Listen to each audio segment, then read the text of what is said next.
Chapter 59. After teaching Dosun how to release magic through brute force, List felt a sense of accomplishment. After all, I am a person who understands science. Experiment, do more experiments, this was the foundation of science. Just like how he easily figured out the state of the space ring, stationary, it could store ordinary objects, but not living things, the space ring would immediately obliterate the soul. List believed that the soul was also a movement of some kind of substance. After stationary, the soul would perish. He repeatedly put things in and took things out, experimenting with the consumption of magic power. At this stage, using the space ring consumed a bit too much magic power. He was busy, yet his life was very fulfilling. However, in the next 2 days, he began to feel bored. The sprite worms had all been properly settled, so there was no need for him to worry about them. The agriculture and fishing industries were thriving, so there was no need for him to worry about them. The construction of roads was slow but orderly, and the foundations of the beachcombing settlements' houses had also begun to be excavated. The night squad candidates were undergoing Marcus test, so there was no need for him to pay attention to them. He had thoroughly fallen into the lifestyle of the majority of aristocrats, so bored that he could only look for things to do. If he was close to the city, he could still hold balls, banquets, or go hunting and expand his aristocratic connections. However, the flower town was quite isolated. There were only 4 people who were qualified to eat with him. He could not prepare banquets for the 4 of them every day. Therefore, List decided to find something else to do. He intended to attack the Thorns Ridge ahead of time. The Thorns Ridge is the biggest obstacle to the flower town. It must be broken through, otherwise, it would be very difficult to communicate with the Coral City. As a modern person, List was quite clear about the importance of information exchange. He had talked with Levis about the matter of human trafficking, yet there was no guarantee that Levis would take it seriously. Calculating the time, the Tulip fleet was about to return. If Levis forgot to make arrangements for the next trade trip, then he would have to wait at least 3 months before there would be a new opportunity. The fleet would have to pass through many islands on a trade trip, which would take at least 3 months. If he missed this opportunity, the development of the flower town would be delayed for another 3 months. Although he was not pressed for time, but List still did not want to waste it. World of Warcraft is hard to deal with for now, but that's because World of Warcraft can launch sneak attacks at any time. If I cut down all the trees in the Thorns Ridge, would World of Warcraft still be able to defeat Marcus in the wilderness? Besides, I am not a vegetarian. Even if I am a vegetarian, the red blood sword in my hand will drink blood. A gem weapon would be a great help against low-level World of Warcraft. It might not be able to cut a hair, but the ruby embedded in it would resonate with magic and combat aura, which would at least double List's combat power. Clang! He pulled out the red blood sword and gripped it tightly with both hands. This was a 2-handed sword suitable for riding a horse and slashing. Cold light shot out from the silver-white sword. Heart of Fire Dragon Drill. With a light shout, List brandished the sword with both hands and slashed forward. The ultimate meaning of the Fire Dragon Drill was unleashed. Flames rose from the red blood sword and charged forward. The air was scorched, giving off crackling explosions. This was a move that allowed man and horse to unite. During this time, List had been studying it and could already display it alone. Moreover, he could concentrate the attack in one direction without hurting himself. He sheathed the sword and stood erect. The flames in the air dissipated and everything returned to normal. Only the still scorching temperature indicated that someone had just unleashed a big move. He exhaled lightly. If there was a Windblade wolf in front of me, then it would have already died. He was already proficient in the Fire Dragon Drill. He was no longer a beginner Earth Knight. He already had the strength to fight, just that he lacked actual combat experience. He intended to continue studying the Fire Surge Fluctuations. The Fire Surge Fluctuations was a group battle chi secret manual suitable for a knight's charge and needed to be coordinated with a mount. Of the 4 retainer knight, 3 went to cooperate with Marcus in selecting a knight squad. Only Grey Sickle was still standing by his side. "Grey, carry my knight spear, I want to get on a horse and practice spear skills." "Yes, sir." They arrived at the horse farm. The emerald green alfalfa stretched as far as the eye could see. The alfalfa grew the most vigorously near the alfalfa worm stalk. This grassland was occupied by Black Dragon, and other horses didn't dare to graze here. Occasionally, Fiery Dragon would sneak over to eat a few mouthfuls, but when it was discovered by Black Dragon, it would tear it apart. Black Dragon, who hadn't entered estrus, didn't care whether the other party was a stallion or a mare. Tom, who had just returned from fetching water, saw that there was no serving man following behind List, so he hurriedly came over and asked, "Master, are you going to ride? Do you need me to fetch the harness?" "No need, you can go about your business." "Yes, master." List whistled. Suddenly, a pure black steed trod on the wind. It was Black Dragon with dragon bloodline. Its shoulder height was at least 1.9 meters, a bit taller than List. Therefore, it was necessary to jump on the horse. Riding such a tall horse was awe-inspiring. There were no reins, no saddle, and no pedals. Black Dragon's temperament simply didn't allow it to be bound by the harness. List didn't force it. He was now an Earth Knight, and his equestrian skill was getting more and more exquisite. By relying on his exquisite equestrian skill, he could become one with the horse without relying on the harness. "Black Dragon, properly cooperate with me." Stroking Black Dragon's neck, List took the knight spear that Grey handed over. The spear was nearly 3 meters long and required a formidable strength to use. It was forged from fine steel, and the retainer knight would be oiled and maintained every day, so it shone with a silver luster. Snort! As if to show off its strength, Black Dragon's front hooves left the ground, its body half reared, and it faced the sun and neighed. Soon after, it carried List to gallop on the horse farm. Accompanied by List's control, it galloped, stopped, jumped, or turned.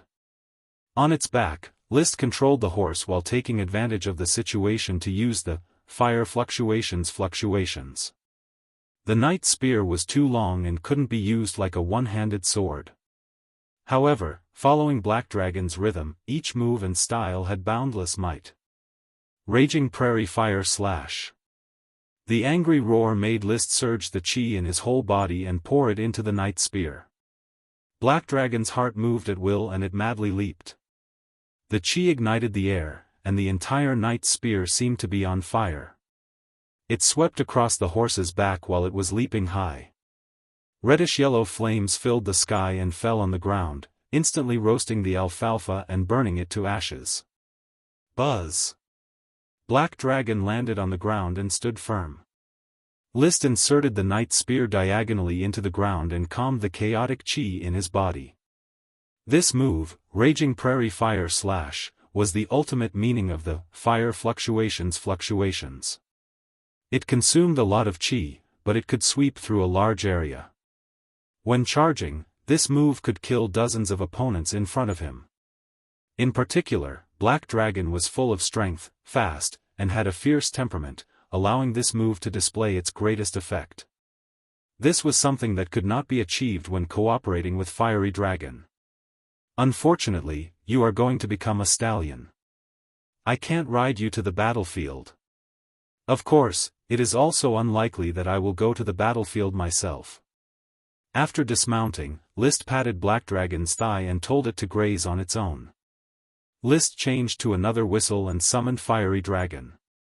Riding Fiery Dragon, he went to the castle. "Grey, go and call Teacher Gort."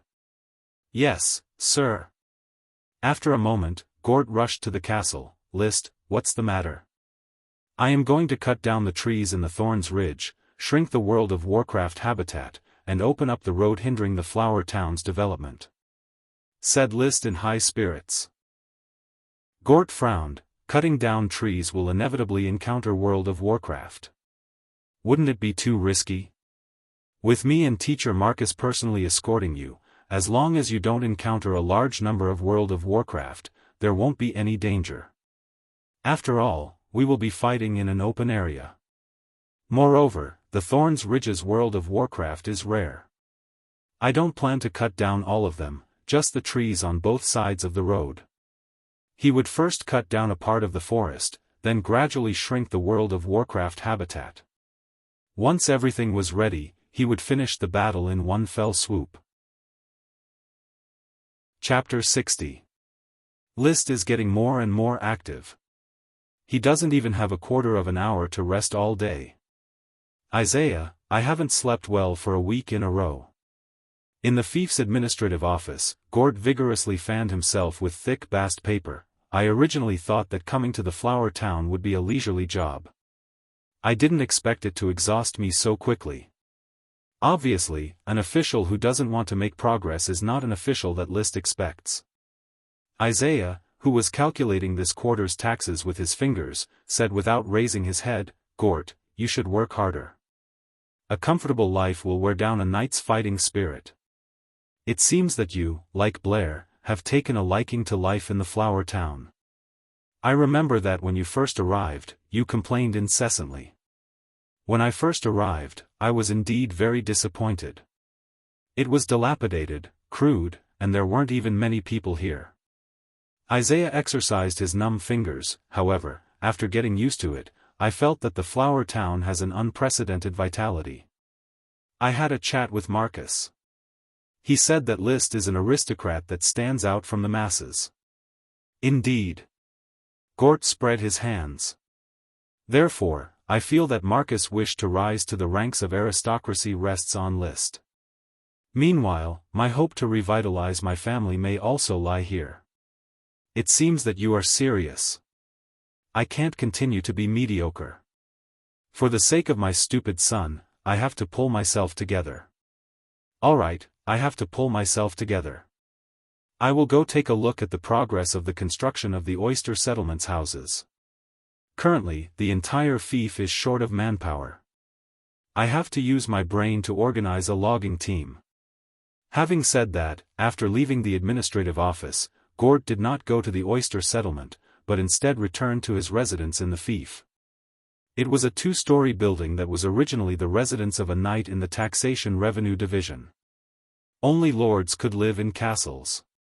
Even if it was empty, ordinary people would not be able to live in it. Sir, you are back. Is today's work done?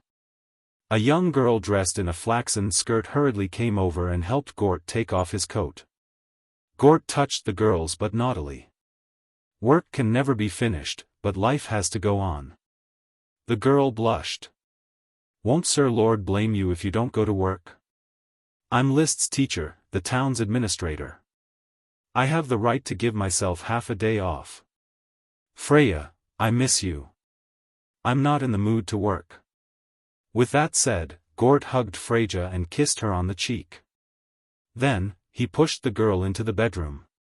Freya hurriedly struggled free and said in a panic, "Yes sir, it's daytime now." What's wrong with the daytime? I've been eating too many oysters recently. I don't have enough time at night. Gort selectively chose to forget. Every night, he could only persist once, and each time, he could not last more than 30 seconds. Freya was a little flustered and seemed to be trying to change the topic. You seem to be in a bad mood. Is it because of the consultant? Of course I'm in a bad mood. He is the Lord and has the right to order me to work for him, even if I have to be busy from morning to night. However, I've already been in the flower town for 3 months, yet I still haven't gotten the position of consultant. Damn it, who else can serve as a consultant besides me? Gort fiercely hit the wall of the house, his tone full of indignation. I somewhat regret coming to the flower town. Freya's complexion changed. Sir, are you going to leave? Not for the time being. Freya, it's you who made me linger here, unwilling to go back and forth. Gort hugged Freya again and kissed her. Freya pushed him away forcefully. Gort's face suddenly turned gloomy. Freya, what do you mean? Freya took a deep breath and put on a smile again. I know that you are unhappy. You have been worrying about something these days. I guess that you want to return to the Coral City. It is a big city, countless times more prosperous than the Flower Town. I want to tell Sir that Freya will stay in the Flower Town and raise your child. Please don't worry about it. What do you mean? Gort's complexion changed again and again. I am pregnant. With just a few words, Gort immediately froze. It took him a long time to sober up. You are pregnant? Yes. Freya touched her stomach. Even though it was still flat, she could feel a strong little heart beating. While speaking, she suddenly retched. Gort no longer had any doubts. Freya was indeed pregnant, but he didn't know whether he should be pleasantly surprised or shocked. He had a wife and child in the Coral City. His child had already grown up and married a wife. Moreover, his grandson was born the year before last. He was just looking for a relationship to fill his loneliness. He never thought that there would be such a day. Oh, heavens, Freya, I mean, I am in a mess right now. Sorry, I don't know how to deal with this news. Gort stammered. Freya just smiled. It doesn't matter, sir. I know that there is no better tomorrow for a serf like me. I am very grateful to Sir for giving me a happy memory. I will raise him independently and he will grow up healthy and strong. I just hope that when you leave, can you give him the status of a freedman? A freedman? Gort fell into hesitation and entanglement. Freya just looked at him with a smile. After a while, he exhaled deeply and finally made a decision. Sorry, Freya, I have let you down. Freya's smile quickly dimmed. But Gort's next words made her smile brighter again. I hesitated just now. I shouldn't have done that. I assure you that I will not, at least not for now, leave the Flower Town. I want to see him born and tell him his father's name, Gort Mast. I think I know what to do. I haven't been able to integrate into the Flower Town. Gort embraced Freya with warmth rather than lust. Because I am already an aristocrat, I am used to enjoying rather than struggling. I complain that List did not give me an advisory position, yet I don't work hard. But now, I have to work hard and earn back the glory of an aristocrat, for our child. Is this true, sir? Freya's eyes widened. Of course, I promise, in the name of a knight. After a moment of tenderness. Gort broke away from the tenderness, put on his frac habillé, and strode out of the house. This time, he really went to the oyster settlement to inspect the construction of the houses. At night, the castle once again held a small banquet. Before the banquet started, Marcus, Blair, and Isaiah chatted casually. Meanwhile, in the study, Gort was reporting the progress of his work to List. The main road from the Thorns Ridge to the town has already been built halfway. There is plenty of sand, but there is not enough stone. I have already begun to select able-bodied serfs to form a logging team. At the same time, the stones of the Thorns Ridge will be crushed and transported to build the road. If there is enough stone in the Thorns Ridge, then the sand roads between the settlements can also be paved with gravel. A very good plan. Let's carry it out, Teacher Gort. List nodded with satisfaction. It was not only the plan, but also Gort's attitude. Previously, at the banquet, Gort would only bring his mouth to eat and drink and make some witty remarks, never taking the initiative to talk about work. Today, he unexpectedly took the initiative to report on his work. Chapter 61. Tonight's staple is peanuts. Marcus skillfully peeled the peanuts. Wheat was admittedly the best choice for the staple, but the output of wheat was generally not high. Therefore, peanuts and peas were needed to fill the gap. How does it taste? List asked. There were no boiled peanuts in front of him. He did not like to eat boiled peanuts very much. Therefore, as the castle's master, the cook Abby had specially made him oatmeal. As for the others, they were not so lucky. It is moderately soft, but it is somewhat bland and tasteless. Gort continued, boiled peanuts taste like this. Eating it occasionally is good to improve the taste, but eating it often is enough. However, tonight's peanuts are bigger than usual. Have you noticed? Marcus suddenly understood, the peanut settlement's peanuts have been harvested? This is the first batch of peanuts near the peanut worm stalk. The output is 30% more than usual, and the planting cycle is also shortened by a month. This year, there will be no shortage of peanuts in the castle. I think that Mrs. Abby should grind some peanut butter and spread it on the bread, making it fragrant all day long. The Flower Town's sole gourmet was none other than Gort. This Lord Knight was always talking non-stop about food and drink. Liszt smiled slightly. If it is paired with gin, wouldn't it be wonderful? Oh, Liszt, you still understand me, huh? Unfortunately, the gin brought back from the Coral City last time has been drunk. To be honest, I really don't want to hear this news. In fact, there is even more depressing news. Liszt sipped his oatmeal. The wine cellar has reached its limit. Mr. Carter does not recommend that we continue to drink red wine. Otherwise, we will not be able to support the festival expenses for the latter half of the year. As for the beer with hops is almost finished, leaving only sour beer. Heavens, that's not true, is it? Liszt did not respond. The butler Carter, who was serving the banquet, answered, the weather is getting hot, and we are consuming a lot of beer. Without caravans, we cannot produce hops beer. If it wasn't for the Count's caravan that brought many barrels of beer, the castle wouldn't even have enough sour beer now. Gort said with a bitter face, I think we should build a dock and go directly to Viscount Trick's house to buy hops.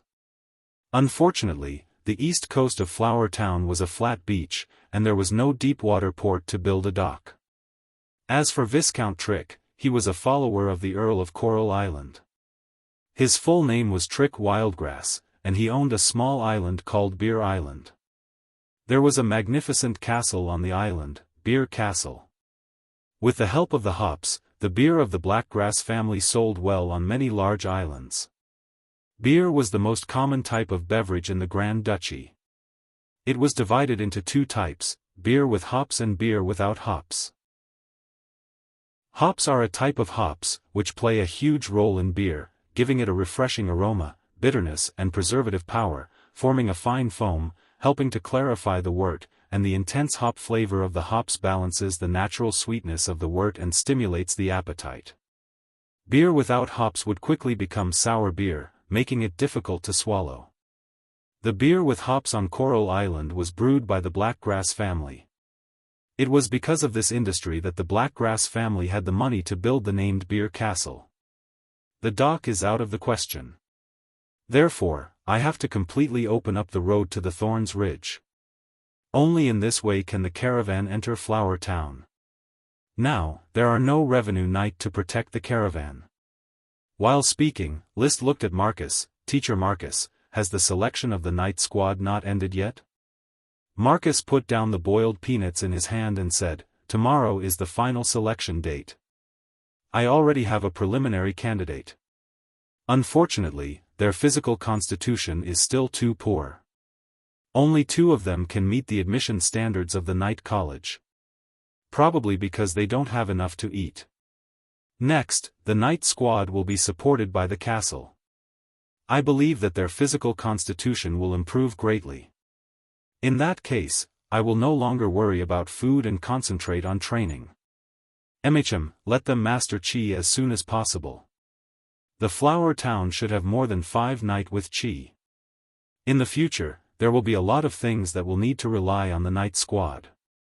Surprisingly, Liszt saw the logging team the next day. He had thought that Gort would need at least 2 or 3 days to complete the transfer of able-bodied serfs. He had not expected that he would get an unexpected surprise today. Riding on horseback, Gort personally led the logging team to the main road outside the castle. There was a total of 30 able-bodied serfs, but only half of them had a new or old axe. The team had a total of 2 saws, which had been brought by the carpenter's son from home. Ironware was hard to find. Metals were in the hands of countries with dragons. It was very difficult to obtain them. This was also the reason why the Grand Duchy of Sapphire often organized orders of chivalry to go to the continent to participate in wars and seize minerals. The Grand Duchy's iron ore was basically seized from the Eagle Kingdom and transported bit by sea to the various islands. In the Flower Town, many serfs used wooden, stone, and bone tools as labor tools. It was different from the orderly and solemn scene he had imagined. The group of able-bodied serfs had deep uneasiness on their faces. The Lord had asked them to go to the Thorns Ridge to cut down trees. This was too dangerous. In case they encountered World of Warcraft, their wives might have to remarry. Teacher Gort, didn't you tell them that I would send people to protect them? Of course I did, but they are still trembling with fear. List expressed his understanding, words are useless. While they were talking, a team of shouting slogans ran towards the castle from the horse field. There were 4 knights supervising them. The knight in the lead was Marcus. Sir. Marcus dismounted and saluted List. How come there are 30 people? They will guard the logging team. Through today's performance, I will make a final selection of the team members in my mind. Marcus explained, their physiques are about the same and they are not too stupid. Now, it is time for the final choice, the test of courage. A knight cannot lack courage. Gort said, List, aren't you going to say something before we set off? List nodded. He naturally had to say something to keep up appearances. Riding on Black Dragon, his black World of Warcraft leather armor accentuated his heroic bearing. List slowly walked up to the 2 teams. With a solemn expression, List swept the team with a glance and said in a clear voice, Subjects, I am your lord, List Tulip. After a pause, he suddenly didn't know what he should say. He still hadn't mastered the skill of putting on a show. After a moment, he decided to delete his long-winded provocative speech and just calmly said, Today, you will cut down trees in the Thorns Ridge for me and open up a path between the fief and the outside world. As for me, I will protect your safety. Words were useless. Facing the still restless serfs, List just lightly brandished his horsewhip. Black Dragon raised its front hooves and roared towards the sky. When the horse's hooves landed, List was already riding ahead. Chapter 62. Straighten out your chest, cheer up. Marcus's roar continued to resound in the woods at the edge of the Thorns Ridge. From time to time, the horsewhip in his hand would make crackling sounds. 30 teenagers, holding wooden sticks, nervously patrolled every corner of the woods. They could hear the cries of various birds and beasts in the depths of the woods, which might even contain the roars of World of Warcraft. For the teenagers who grew up listening to the terrifying rumors of World of Warcraft, staying here for another quarter of an hour would make them feel a chill on the back of their necks, as if World of Warcraft would open its mouth and choke them at any time. Tony was such a teenager who was on tenterhooks.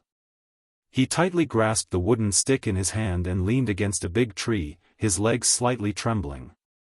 Last winter, a windblade wolf attacked Wheat Settlement and ate 2 serfs, scaring him into having nightmares for several nights in a row. Now, he recalled that nightmare and couldn't help but pray in his heart. Please don't eat me. He kept looking at the adults outside who were chopping down trees, as if doing so would give him a sense of security. Suddenly, an explosion sounded above his head. Unknowingly, Marcus had arrived at his side on horseback and lashed the tree trunk with his whip, sending the bark flying. Tony, I told you to keep an eye on the woods, not on the lumberjacks. Yes, yes, Mr. Marcus. Show your manliness, don't let me down, and especially don't let Sir Lord down. Marcus said coldly. Tony hurriedly replied in a loud voice, Yes, I will not let Mr. Marcus down, and even more so, I will not let Sir Lord down. Only then did Marcus ride away. Upon seeing this, Tony heaved a long sigh of relief. He was very afraid of this cold-faced and ruthless Earth Knight. In the past few days of the selection, he had suffered a lot of whipping. It was a real whipping. With every lash, a bloody scar would immediately appear on his body. If it wasn't for becoming a retainer knight and obtaining the opportunity to change his fate, he wouldn't have been willing to face Marcus, and even more unwilling to come here to face World of Warcraft. What he didn't know was that Marcus shook his head and left. This Earth Knight had already rejected him. As a knight, if he could not face his inner fear and overcome the pressure exerted on him by the environment, then he had no potential. In his eyes, commoners could only become nobles through the baptism of blood and fire. If they were not prepared, it was better for them to go home early and focus on farming. Otherwise, he would die under the hooves of horses on the battlefield in the future. Traversing through the forest, Marcus not only monitored every movement in the forest, but also examined the youths. The morning passed peacefully, and he had basically decided on the candidates for the 12 team members. Hence, at noon, he reported his choice to List: Sir Philip Wool, Xavier Cowdung, Jacob Footsole, York Baldy, Wayne Haystack, Zachary Littlefinger, York Shoemaker, Evan Handkerchief, Sean Redface, Tracy Hunchback, Myron Underpants, Theodore Rotten Socks. These 12 youths will become your retainer knight. Xavier Cowdung. He sounds like the younger brother of Jim Cowdung. York the Bald Guy and York the Shoemaker. They have the same names. One of them is York, and the other is York Jr. Then, tell their families that from now on, these 12 teenagers will no longer work and will be supported by the castle. Yes. The night team had been selected. At noon, List took the time to summon the smoke quest. As expected, the quest was completed and updated. Quest completed. Reward: Wind Peregrine Falcon about to hatch. Mission: in addition to the floating bottles, there may also be unexpected surprises. Right now, there is a sailing ship carrying a surprise drifting towards the east coast. Please find and rescue the ship that has fallen into distress. Reward: a portion of the population. List didn't pay attention to the Wind Peregrine Falcon reward for the first time. Because he saw the population.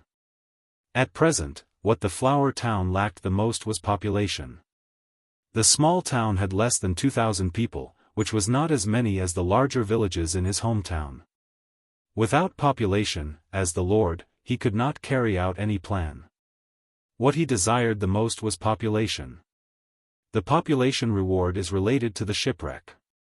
So, a ship carrying people is about to drift to the east coast? Thinking of this, List impatiently called out to Gort. List, what can I do for you? It suddenly occurred to me that the oyster settlement's fishermen are facing the sea. There are a lot of sea monsters in the sea. This is very dangerous and must be taken seriously. Sea monsters shouldn't come to the shore, right? Gort was a bit disapproving. Sea monsters were indeed very dangerous and often attacked ships. However, sea monsters generally rarely came to the shore. Once the tide ebbed, they would be stranded, only death awaited them. List had an ulterior motive. He emphasized, do not be careless in the slightest danger. Immediately notify the patrol team to focus on patrolling the east coast. Report to me if there are any abnormalities. Hold on for a while. If there are really no sea monsters coming ashore, then adjust the focus of the patrol team. Alright, I will go notify them. After Gort left, List was in the mood to pay attention to the reward of the previous quest, the Wind Peregrine Falcon egg. He had heard of the Wind Peregrine Falcon. It was a falcon-type World of Warcraft, a low-level World of Warcraft. It often appeared on the seashore and fed on the fish in the sea. Because it was a small animal, it rarely attacked humans. Relatively speaking, it was relatively less dangerous. However, this did not mean that it was weak. On the contrary, it was very powerful. It could release magic, the Wind Blade. This magic was the same as the Wind Blade Wolf's magic. However, as a falcon-type animal, it had the natural advantage of flying. The wind blade could be shot from almost any direction. In other words, it could use kiting tactics to kill its opponent without any losses. Then, where is my wind peregrine falcon? List looked at the tree that was being chopped down and became vigilant. Could it be hiding in one of the trees that is about to be chopped down? If there was really a wind peregrine falcon, it would definitely be a huge threat. He quickly called for Marcus. We can't just pay attention to the ground beasts in the forest. We also have to pay attention to the sky. There might be flying World of Warcraft here. Marcus took down the bow on his back and held it in his hand. His eyes were firm. Sir, the flying World of Warcraft is more fragile than the ground World of Warcraft. My arrows are always ready for them. His confidence infected List. I originally wanted to learn archery from you, but I never had the time. If Sir wants to learn, you can learn any time. Yes, after this busy period, I will learn archery. List made a decision. Archery was a must. Long-range attacks were in line with his personality, killing enemies from 1,000 miles away. Close combat was too rough, and the probability of getting injured was high. As a lord, he came to this world to enjoy life and not to suffer. Chapter 63. It was a battle between monkeys and birds. Gort quickly described the scene in detail. In fact, it was a group of fruit-stealing monkeys attacking an eagle. That bird built a nest on a fragrant coconut tree, and there seemed to be eggs in the nest. The fruit-stealing monkeys stopped stealing fruits and instead stole eggs. He treated this as an anecdote. List mounted his horse and announced on the spot, "Today's logging work ends here. Everyone, leave the Thorns Ridge. Teacher Marcus, come with me to the oyster settlement." Without a doubt, that bird was a wind peregrine falcon, and the one lying in its nest was a hatchling about to hatch. It was also his mission reward. Under the Lord's command, the logging team immediately stopped their work and returned to the town along the half-built gravel road. List had already taken Marcus and 4 retainer knight to the oyster settlement. When they arrived at the east coast, they saw the patrol team surrounding a fragrant coconut tree. There was a large pile of monkey corpses under the tree. "Sir Lord." The patrol team saluted one after another. List raised his head and looked at the canopy of the fragrant coconut tree. This tree was several tens of meters tall, with the lowest being as tall as a 4-story building and the highest being as tall as a 20-story building. The one in front of him was the tallest, growing at a 60-degree angle towards the sea. Looking up, the crown of the tree was almost like a small dot. At this time, the crown of the tree was very lively, with chickens flying and dogs jumping around chaotically. Occasionally, the corpse of a monkey would fall down and die on the spot. Even if it didn't fall to death, its body was riddled with scars as if it had been cut by a blade. There is World of Warcraft on it. It looks like a wound caused by a magic wind blade. Marcus vigilantly picked up the corpse of a fruit-stealing monkey. List casually pointed, "It's a wind peregrine falcon." This group of fruit-stealing monkeys is attacking the wind peregrine falcon's nest, and its eggs should be in the nest. The battle is very fierce. Teacher Marcus, do you have any way to get the eggs? It's likely to hatch into a new wind peregrine falcon. So it's a wind peregrine falcon. Marcus nodded in understanding, but then he frowned and said, "It's easy to climb up a tree, but there's a group of fruit-stealing monkeys and a wind peregrine falcon, so it's very dangerous. World of Warcraft is the fiercest when it comes to protecting the nest, and the fruit-stealing monkeys themselves are also a group of fierce beasts. Then let's wait for a while. Perhaps, they will both suffer." List said uncertainly. Since it was a mission reward, it shouldn't be hard to obtain. Otherwise, it would be impossible to obtain the bird egg from a group of fruit-stealing monkeys or a wind peregrine falcon. This wait lasted for another 15 minutes or so. There were more and more monkey corpses, and the patrol members were happily picking up the corpses. These were all first-rate game. Even though they couldn't eat them, as everything in the territory belonged to the castle and List, the Lord would definitely reward them with some benefits. List thought for a while and told the patrol members, collect all the dead fruit-stealing monkeys, stab the heavily injured ones, and tie up the ones that aren't heavily injured. I want them alive. He didn't forget his previous idea of training the fruit-stealing monkeys to pick fragrant coconuts from trees. Yes, Sir Lord. Marcus suddenly said, Sir, be careful, the remaining monkeys are about to escape. As soon as his voice fell, List saw about a dozen fruit-stealing monkeys quickly escaping along the trunk of the fragrant coconut tree. Behind them, a large bird with almost all its feathers falling off was flapping its wings as it chased after them. Marcus, follow me to intercept the winged peregrine falcon. Everyone in the patrol team, intercept the fruit-stealing monkeys, don't let a single one escape. Capture them alive if you can. The sandpiper and the clam fight, and the fisherman benefits. With such a good opportunity, List made a prompt decision. Yes. Faced with the opportunity to beat the drowning dogs, the patrol members were quite excited. They each took out their weapons and blocked the tree. Marcus took out his bow, nocked an arrow, and was ready to shoot at any time. List himself took out the red blood sword that he carried with him. The gemstone weapon made him very confident. In the blink of an eye, the remaining fruit-stealing monkeys had already jumped down the tree, and the patrol members howled as they rushed forward to attack them.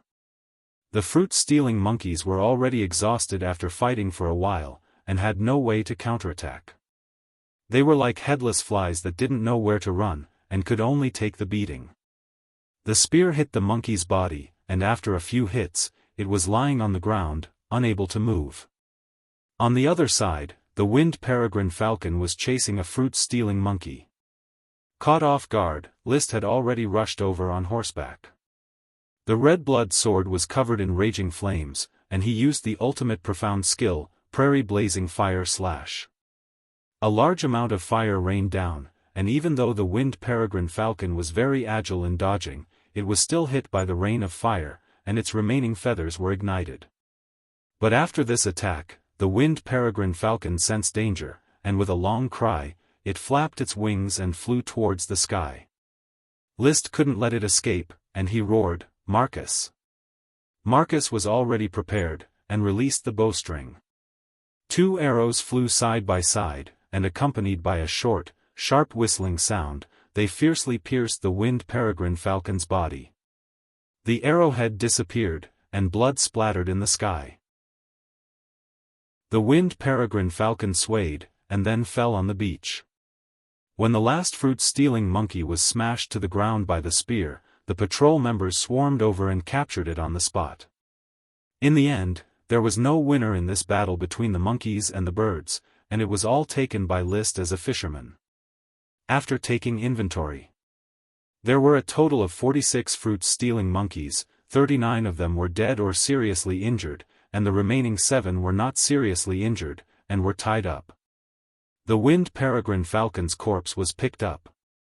It was not big, and was only the size of a dog.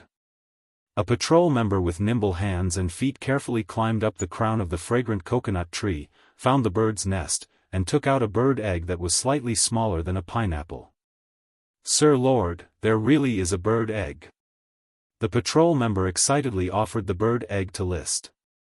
List reached out and took the bird egg, but before he could start admiring it, the bird egg suddenly issued a slight cracking sound. Sir, the bird egg hatched. Marcus stared blankly for a moment. List also stared blankly for a moment.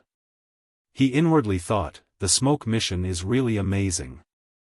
I just touched it, and the bird egg has already hatched. While he was in a daze, the cracking sound of the bird egg rang out incessantly. A moment later, the shell was pecked open, and an ugly bald bird's head emerged. It opened its mouth and issued unpleasant gag sounds. The huge eyes on the bird's head looked at List, and it kept calling out, as if asking for food. List lightly coughed, Teacher Marcus, what do the winged peregrine falcon chicks eat? It should be, small fish and shrimps. Then, patrol members, go to the oyster settlement's fishermen's houses and get some small fish and shrimps. Remember, they have to be alive. He vaguely remembered that in Man and Nature, he had read, there were seabirds feeding their chicks, and in their beaks, there were still small fish that were moving around. It was obvious that they were alive. However, he also seemed to remember that some birds ate the small fish and shrimps into their stomachs, and then brought them back to spit them out for the chicks to eat. In short, he had to feed some living things first. Today's harvest was already huge, so he didn't really care about the bird in World of Warcraft. The fruit-stealing monkeys had been dealt with, and the fragrant coconut tree could be picked as much as he wanted. There were even fruit pickers. The large winged peregrine falcon's corpse was also a rich nalda. Whether it was sold or eaten, it was a great supplement. There was also the mission that was about to be completed, which would reward the town with its scarce population. Chapter 64. GAG. GAG. GAG.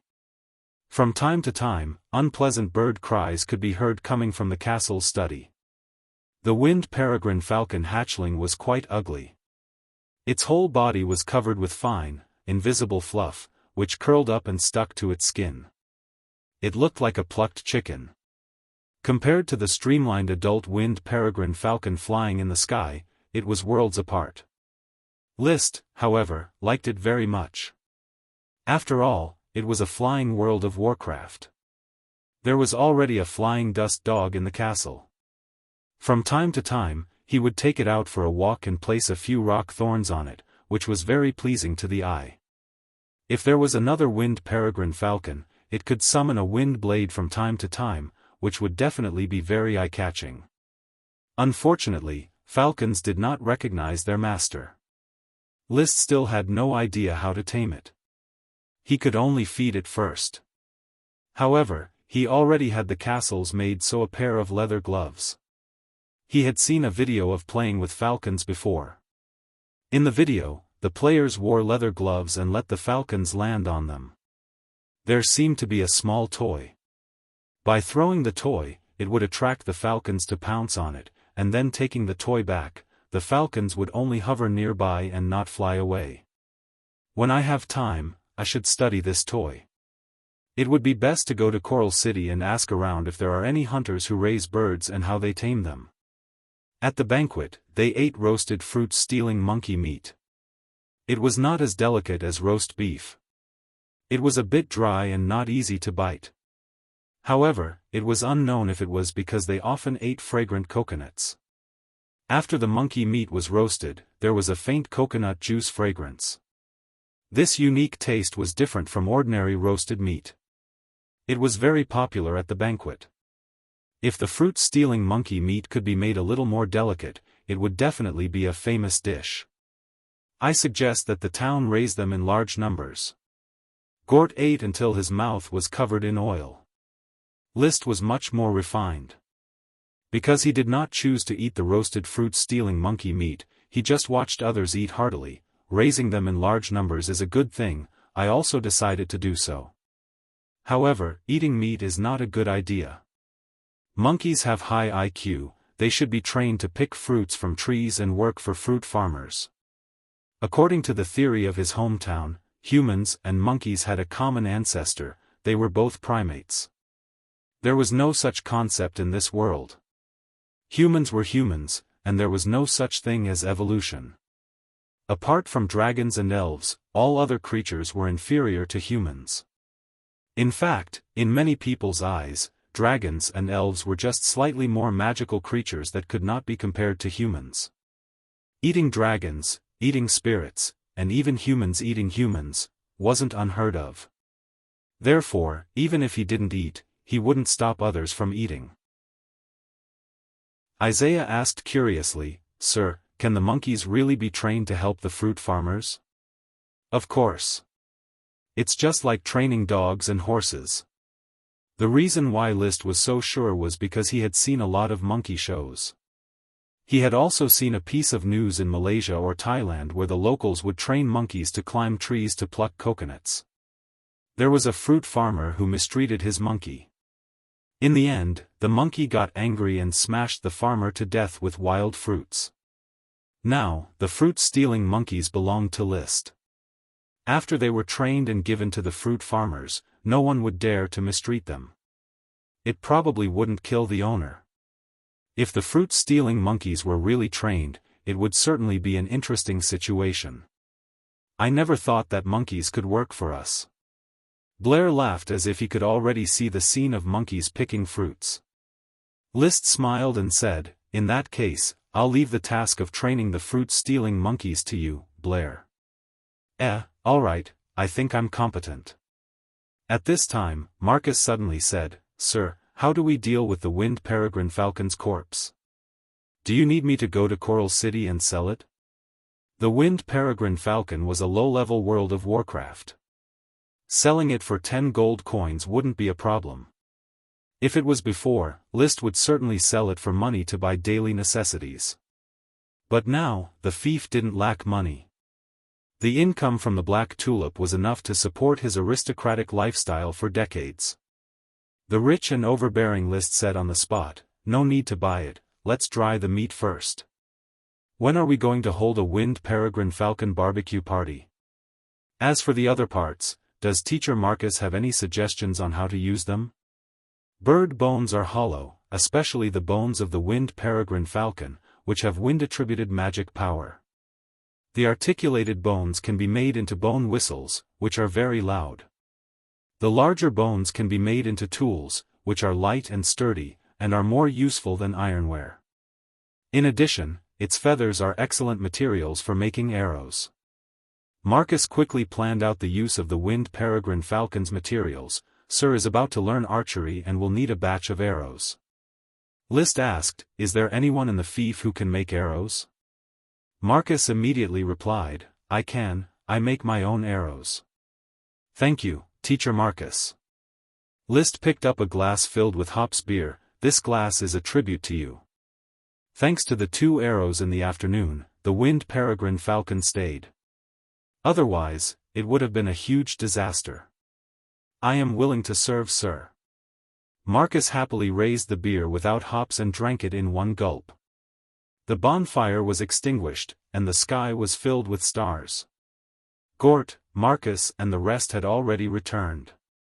The servants were busy cleaning up the mess left behind by the banquet.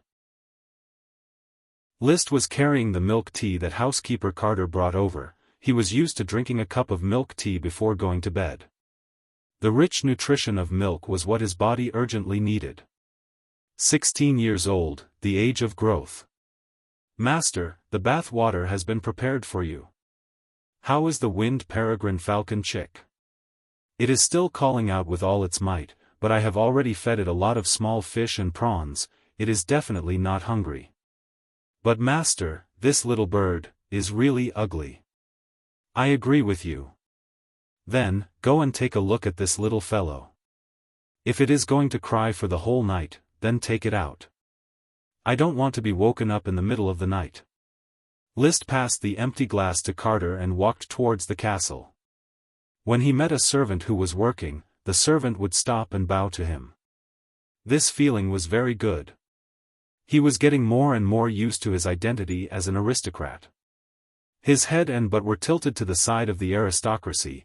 Whoever dared to shake the foundation of the aristocracy was going against him. List. "Good night, ladies and gentlemen." Revealing an impeccable aristocratic smile, List opened his mouth and said, "I hope that all of you can have a good dream until dawn." "Thank you, master." Immediately, List had already gone to the second floor, which was his exclusive room. Carter pushed open the door of the study. The room that was quiet just now was immediately filled with unpleasant bird cries, caw-gee, caw-gee, caw-gee. No matter how many times I hear it, it still sounds unpleasant. List looked at the ugly curly-haired bird in a small nest that was simply padded with hay. "Mr. Carter, what do you think it should be called?" Outside the castle, there is a shivering docen that was found in the forest. Perhaps this shivering little bird found on the fragrant coconut tree can be called shakily coconut? Although Carter misunderstood the meaning of docen, List still laughed. "Mr. Carter, you are getting more and more humorous. But I don't like the name Shakily Coconut. It looks curly. I hope it has the luck to live until the day it can fly. Let's call it Blessed Curls." Chapter 65. Early the next morning, List took Blessed Curls' nest and hung it on the castle's windowsill. On one hand, he wanted to let it bask in the sun, and on the other hand, he was fed up with the bird's cries. He didn't know what happened last night, but it actually cried in the middle of the night. At this time, Blessed Curls had just eaten small fish and shrimps, so it was full of energy. It crawled around in the nest, constantly making quack sounds. In the kennel outside the castle, Dosen poked its head out and stared at Blessed Curls on the windowsill, drooling. Woof woof. Seeing List go out, it immediately wagged its tail cheerfully, rattling the iron chain around its neck. List really was raising a dog. He had been using a dog chain since childhood. List untied the chain and held it in his hand. Dosen immediately spread its hooves and madly ran. The time when List took it for a walk every day was probably the happiest time of the day. Leading Dosen to the horse field, List began to train. When Dosen was small, he usually trained once a day, but now it had been reduced to once every 3 days. He successfully taught Dosen not to hurt people or release magic without a password. At the same time, it was not allowed to casually eat and drive the horses on the horse field. Of course, apart from Black Dragon, other horses would make a detour when they saw Dosen. "Sit down, Dosen." Dosen, who was running happily a moment ago, immediately crouched down and looked at List with its tongue out, not much different from a native dog. List threw a small ball made of leather. "Pick it up, Dosen." Dosen immediately shot out like an arrow. After a few steps, it jumped, turned 180 degrees in the air, and smoothly caught the ball with its mouth. Then, it shot back and placed it in List's hand. "Very good." He rewarded Dosen with a small piece of jerky. Next, he repeatedly trained several things, including releasing magic rock thorns. Only when Dosen was exhausted and out of breath did List tie up the chain again and give it to Thomas. "Take it back." "Yes, master."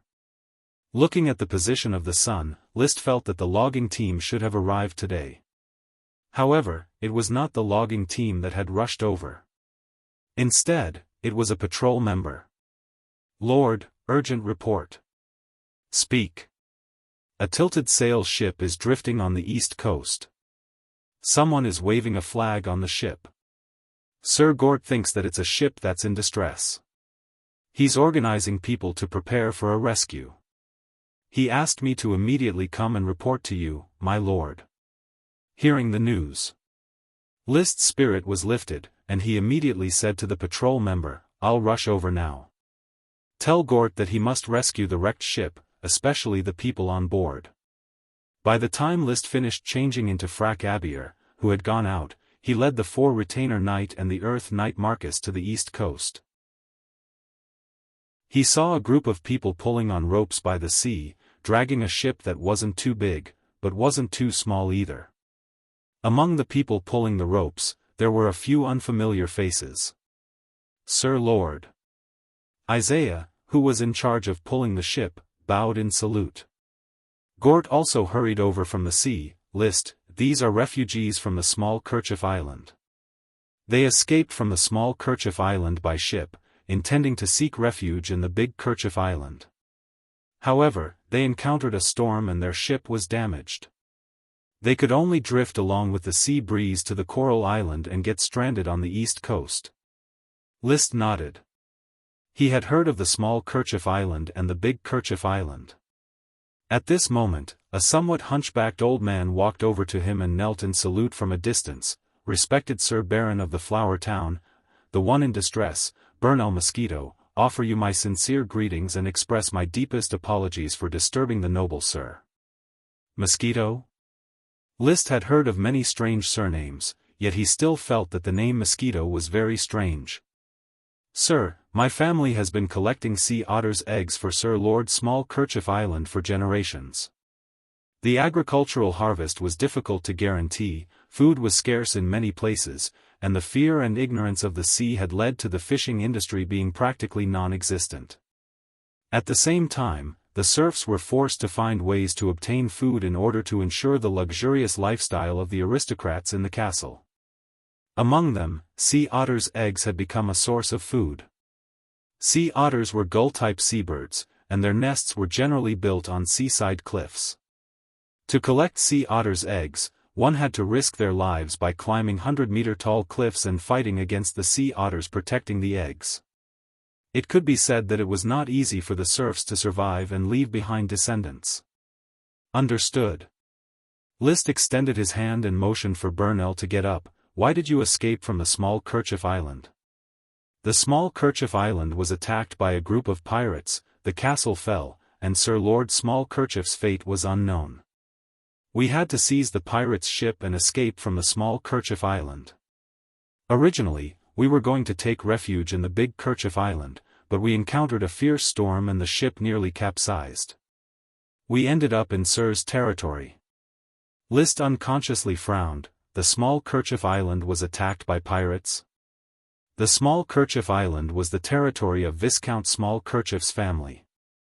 If he remembered correctly, the current lord was called Vincent Small Kerchief. 100 years ago, this family and the Big Kerchief Island's Viscount Nar Big Kerchief belonged to the same family, the Kerchief family. The handkerchiefs sewn by this family were very famous. Later on, one branch inherited the family title, while the other made meritorious deeds on the battlefield and became viscounts. Thereupon, one branch changed their surname to Big Kerchief and the other to Small Kerchief. The pirates looted the castle and massacred the people on the island. We could only flee. What do you decide to do now? List looked at the damaged sailboat. The sail had been torn and the hull had several holes. At this time, the ship had already been pulled ashore and a group of stooped people helped each other disembark. Do you continue to take refuge in the Big Kerchief Island or stay in the Flower Town? Burnell's turbid eyes suddenly flashed with a ray of hope. Sir, can we stay in the Flower Town? List naturally wouldn't let this opportunity slip by. If you stay, I can grant you the status of serfs. There are many wastelands in the Flower Town that can be granted to you for farming. Serfs who are skilled in a trade can be put in an important position. Report to Sir Gort whether you want to stay or leave. The ship was damaged and stranded. They simply couldn't leave. Besides, what was the difference between going to the Big Kerchief Island and staying in the Flower Town? Therefore, after a simple discussion with the other refugees, Burnell reported to Gort that they would all stay and become Flower Town serfs, pledging their loyalty to List. Since they had become serfs, it meant that these people, including the broken ship, were List's assets. Teacher Gort, take inventory of the newly joined serfs and then add them to the various settlements. In addition, the sailboat also has to be cleaned up. I want to know what is inside the ship. The ship seized from the pirates must have some weapons, right? Gort's attitude was positive. Please rest assured, List. These serfs cannot hide even a piece of bread from you. Everything they carry, as well as everything about each of them, will be clearly presented to you. It will only take half a day. Don't forget about the ship. If it can be repaired, then repair it. Chapter 66. Banquets. It seemed that banquets were being held in the castle every day. For aristocrats, eating and drinking was a normal life. The Small Kerchief Island has encountered pirates. Teacher Marcus, are pirates very popular in the Grand Duchy of Sapphire? List asked as he ate the barbecue. Marcus pondered for a moment before replying. Just from the information about pirates, many small islands have been baptized by pirates. However, there may be another reason.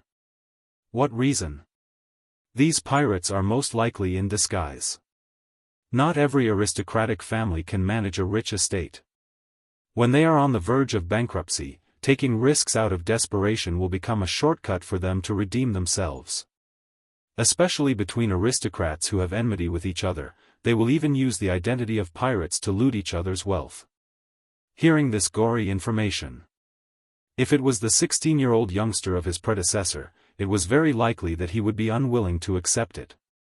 It was inconceivable that an aristocrat who boasted of his noble bloodline and possessed countless qualities would actually moonlight as a pirate. However, the current List only frowned slightly before quickly relaxing his brows. Fortunately, the Coral Island has the powerful orders of chivalry. For the time being, the Flower Town is not in danger of pirates. However, we have to be vigilant in times of peace. Teacher Marcus, the Knight Squad must be trained well. Please rest assured, sir. I will go all out to train the Knight Squad and turn every one of them into a qualified knight on the battlefield. List then asked Gort, Teacher Gort, give me the information about the new serfs now. I feel that it is best to talk about official business while eating. If you like, then let's talk now. Gort motioned for a servant to bring his coat. He then took out a thick bast paper from his pocket and opened it. There are a total of 50 serfs. In fact, they were originally freedmen. Therefore, after the pirates attacked, they wisely chose to escape.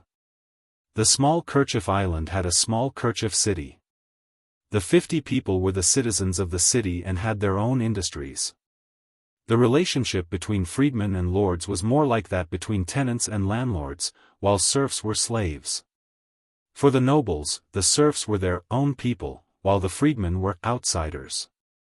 In the event of a war between lords, the lords would choose to protect their serfs, who were their wealth.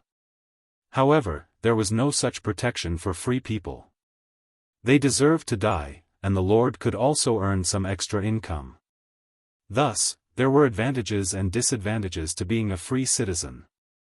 Not everyone wanted to be a free citizen. Seeing that Viscount Smallkerchief was defeated and that they would be killed and robbed by the pirates at any time, some of the freedmen of Smallkerchief City hurriedly fled. They cleverly chose to seize a ship. While the pirates were still fighting in the castle, they seized a sailboat. Unfortunately, they only had a captain who knew how to steer the ship, but not a skilled crew. In the end, they lost control in the storm. That's why none of them know how to farm. They're all free citizens with skills. List was very satisfied with this. For the development of the territory, craftsmen were more important than simple farmers. In the future, farmers could sell as many slaves as they wanted, but craftsmen were very difficult to get. Blacksmiths, cooper makers, embroidery workers, tailors, bakers, winemakers, shoeshine workers, carpenters, dyers, soap makers, tanners, sugar workers, salt workers, locksmiths, cooks and their families. Oh, there are also innkeepers and horse dealers, as well as several street peddlers. What is Burnell's profession? List recalled the old man who spoke to him during the day. He is a soap maker who can make all kinds of fragrant soaps with the scent of flowers. Very well, I've had enough of using honey locust powder to take a bath. It would be best to have him quickly make the honey locust powder into fragrant soap. As a person who loved cleanliness and had to take a bath every day, List had a huge demand for fragrant soap. Unfortunately, the castle did not have that much fragrant soap, only some honey locust powder, which was the powder ground from the fruit of the honey locust tree. Honey locust powder could indeed be used to wash clean, but it was very troublesome, and it didn't feel good when washing. In fact, List knew of a more concise cleaning product, pancreas. It was a kind of soap made from a mixture of pig pancreas and plant ashes. It was very simple to make, just mash the pig pancreas and plant ashes and stir them together to make the simplest pancreas. Unfortunately, there was no one in the Flower Town to feed pigs. He cut a piece of roast meat, forked it, and dipped it in ketchup. The roast meat with ketchup tasted good. After swallowing it, he drank a mouthful of seafood soup, and then wiped his mouth with a napkin. Mr. Carter and Teacher Gort will discuss the work arrangements for the new serfs. The right ones can be arranged to go to the town and help them set up shop specifically for the castle's manufacturing needs.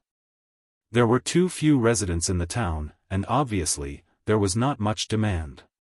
As the lord, he had to enjoy all of it. Only in this way could these craftsmen play a role in a short period of time.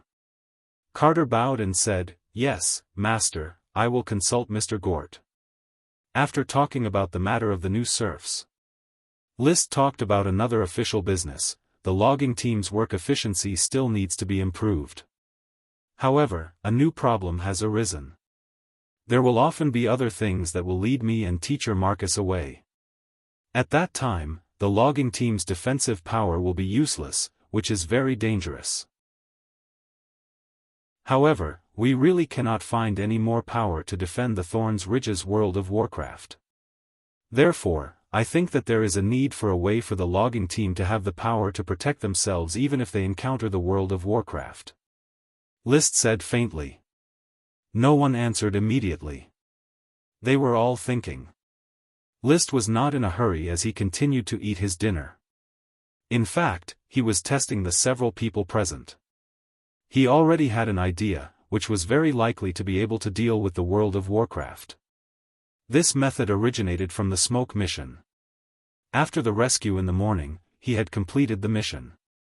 Mission completed. Reward, 50 people. Mission, dangers may occur in the depths of the Thorns Ridge at any time. The logging team is in a precarious situation. As a lord who owns a piece of smoke grass, you should reasonably use the resources to protect the safety of your subjects. Please resist the invasion of the World of Warcraft. Reward, super small mineral deposit. The mission prompt was very clear. Smoke grass could be used to resist the World of Warcraft. List had a very deep impression of the smell of smoke grass. World of Warcraft might not be able to withstand it, especially since some World of Warcraft characters had very sensitive noses. Therefore, he planned to use smoke grass to make simple, World of Warcraft mosquito-repellent incense, and ignite it whenever he encountered a World of Warcraft. He was determined to obtain the super small mineral deposit. However, he didn't directly state his plan.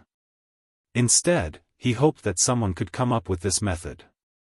Otherwise, he would feel like he was raising a bunch of freeloaders. After a while, no one came up with a good idea. Chapter 67. Were wild beasts afraid of fire? This was quite an interesting question. Gort shook his head and put forward a different opinion. Not all wild beasts are afraid of fire. Some wild beasts are even curious about fire, let alone the fire-attributed World of Warcraft, which is naturally close to fire sources. Marcus pondered, I think that this method is not necessarily impossible. Wild beasts would naturally not be afraid of a small fire, but I believe that even the fire-attributed World of Warcraft would not want to get close to a big fire. The pine tree branches cut by the logging team are not of great value. What we want are the trunks. The discussion revolved around making a fire for a quarter of an hour. Soon after, Blair added, we can let the fief's hunters participate in cutting down trees and have them set up traps in the surroundings. It might not work against World of Warcraft, but it would at least serve as an early warning. Coupled with a bonfire, I believe that it would be enough to ensure the safety of the logging team's serfs. Finally, List made the decision, bonfire, traps, these are measures worth trying. However, do not ignore a certain crop in the flower town. What crop? Everyone was curious. Smoke grass. Smoke grass? Oh, heavens, how could I have forgotten about this terrible grass? Gort immediately gesticulated in an exaggerated manner. I am absolutely convinced that as long as a bit of smoke grass is lit, even a dragon would run away from it. That smell. List, the smell of smoke grass burning on the dairy farm is still fresh in my memory. Dragons would not run away from the smell, on the contrary, they would be attracted. List narrowed his eyes slightly. He looked at Gort's expression and was convinced that the other party had just unconsciously mentioned this matter and was not inquiring about the details. On the day of the invisible dragon's invasion, the burning of the smoke grass, the death of the dairy farm's cows, the destroyed beacon tower, and the resounding and sharp dragon roar were all puzzling to others. However, List had said not to inquire about it. Therefore, they could only suppress these doubts at the bottom of their hearts until they were forgotten. I am also convinced of this. When researching the smoke grass, I smeared a bit of smoke grass juice on the nose of the cyan rabbit. The cyan rabbit suffered for 2 days and almost fell ill. Isaiah nodded in agreement. The cyan rabbit was his mount, a cyan horse. So, List put down his knife and fork, wiped his mouth, and stopped eating. Fire, traps, and smoke grass. These 3 measures protect the logging team and ensure that World of Warcraft doesn't harm anyone. Mr. Gort and Mr. Marcus, please cooperate with each other to ensure that nothing goes wrong. Yes, my lord. Marcus accepted the order. Gort nodded quickly. Leave it to me, List. List added, in addition, we've finally found the value of the smoke grass, so I've decided to cultivate the smoke grass to the north of the flower farm and expand the scale of the cultivation of the smoke grass. Teacher Gort, you need to come up with a plan and implement it as soon as possible. Maybe we haven't cultivated enough wasteland. Gort said hesitantly, there is a serious shortage of serfs. There weren't many serfs to begin with. The oyster settlement, the logging team, the road repair team, the fief's shop apprentices, and even the night squad and the castle servants have all transferred a lot of serfs. He extended his hand and counted with his fingers, corn grass, corn fields, tulip, and the large number of seeds you traded, such as beets, turnips, onions, coriander, and so on, all need to be planted by serfs. I think we need to replenish at least 1,000 serfs. Without any farming tools, the method to cultivate wasteland was slash-and-burn cultivation. Farming was a very energy-consuming job. A lot of serfs were needed to maintain the normal growth of crops and vegetables. Without enough serfs, the fields could not be planted. If it were mechanized, then a dozen or so people would be able to plant all the fields in the flower town. List often fantasized about leading the flower town into the farming mode of American farmers, with large machinery driving through the boundless farmland. However, it could only be a fantasy. Currently, the flower town did not even have a few shovels and hoes. Therefore, he did not force Gort to quickly expand the plantation, then first come up with a plan, divide the fields, and wait for sufficient manpower before starting the planting. As you wish. At the logging site. More than 30 loggers were in groups of 2, chopping down trees with axes. It had to be said that the serfs, who worked hard all year round, had great strength and good efficiency. Riding on Black Dragon, List slowly patrolled. On the other side, Marcus was leading the night squad, constantly picking up the chopped pine branches and dragging them to the 3 bonfires in the woods. The bonfires burned fiercely, forming a triangular shape to protect the logging site. Hunters were making traps around the bonfires. Occasionally, the cries of birds could be heard from the depths of the woods. There was no dangerous atmosphere, only a scene of bustling activity. However, List did not relax in the slightest. The smoke mission's prompt was very clear, there would be a World of Warcraft attack on the logging site. It was just that he did not know when the attack would occur. World of Warcraft, huh? Since coming to the flower town, I have already killed 2. One was a flying dust dog that had just given birth and had yet to recover its strength, and the other was a winged peregrine falcon that was exhausted from fighting the fruit-stealing monkeys. However, there was no fierce battle between them. The only Windblade wolf that had a direct confrontation with the World of Warcraft was just a feint before fleeing into the Thorns Ridge.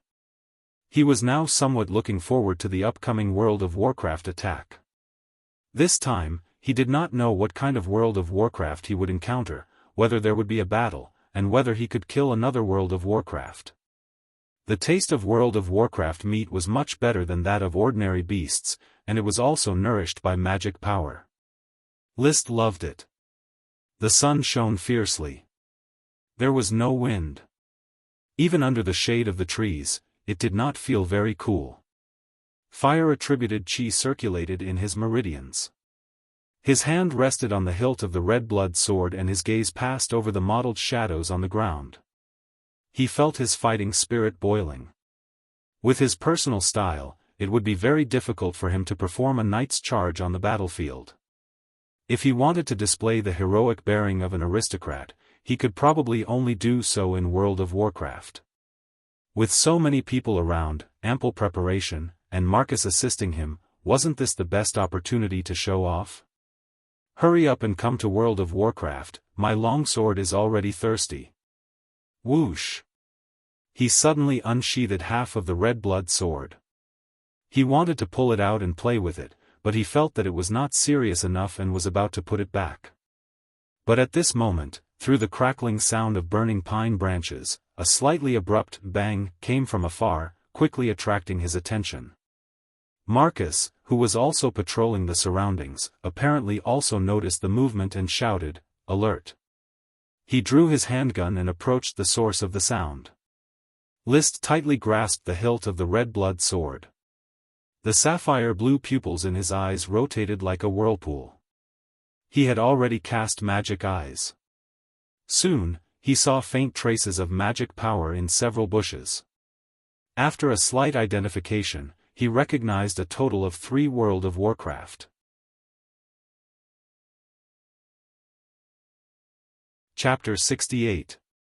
Marcus could deal with a low-level World of Warcraft and find an opportunity to kill it.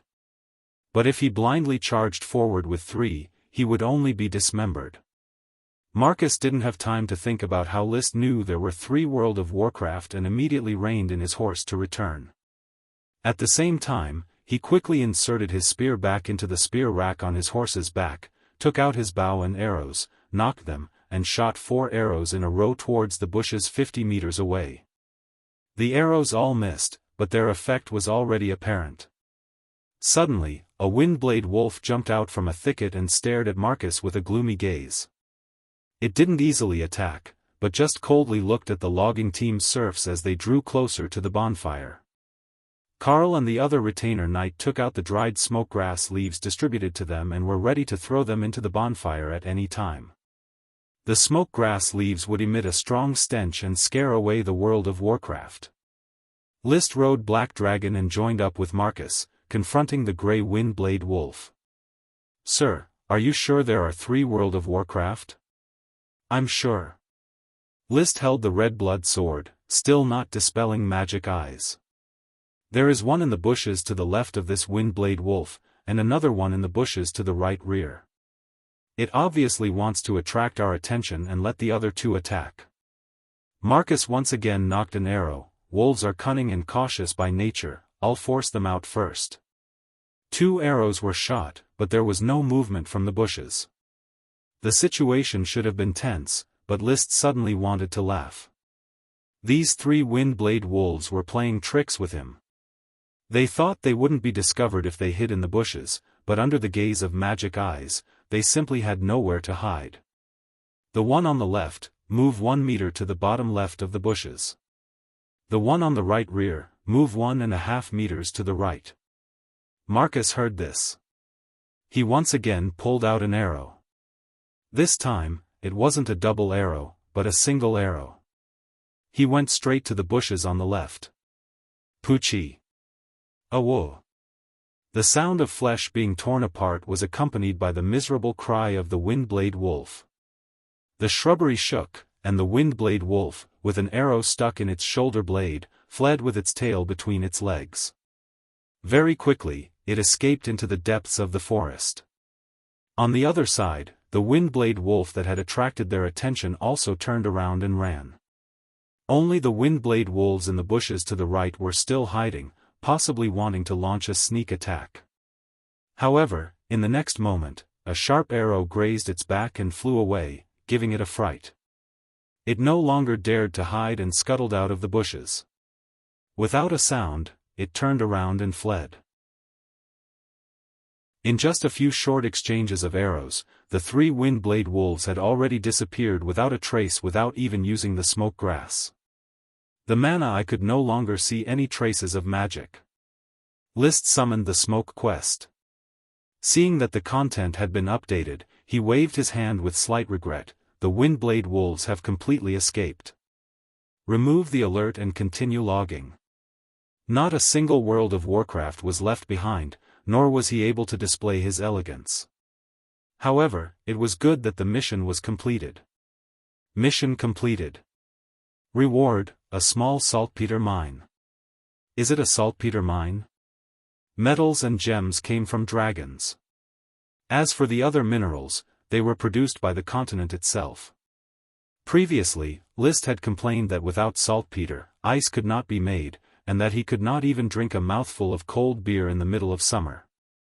List had not expected that the reward would be a saltpeter mine. How considerate. However, isn't it too wasteful to use saltpeter to make ice? I remember that saltpeter is one of the formulas for gunpowder. He recalled the formula for gunpowder he learned in middle school physics: charcoal, sulfur, and potassium nitrate, saltpeter. Now that he had a source of saltpeter, unfortunately, he did not have a source of sulfur. Let's first use it to make ice. The weather is getting hotter and hotter. Without ice to cool down the temperature and cold beer, it is simply unbearable. List's thoughts revolved, and the smoke serpentines changed.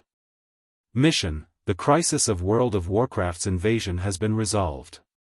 It is time to go all out to cut down wood, widen the roads of the Thorns Ridge, bring the Flower Town back into the Coral Islands trade, and win opportunities for development. Reward: a new variety of mushrooms. A new variety of mushrooms? List immediately thought of the shiitake settlement. Is the shiitake settlement's shiitake shed going to grow a magic ingredient, just like the black tulip?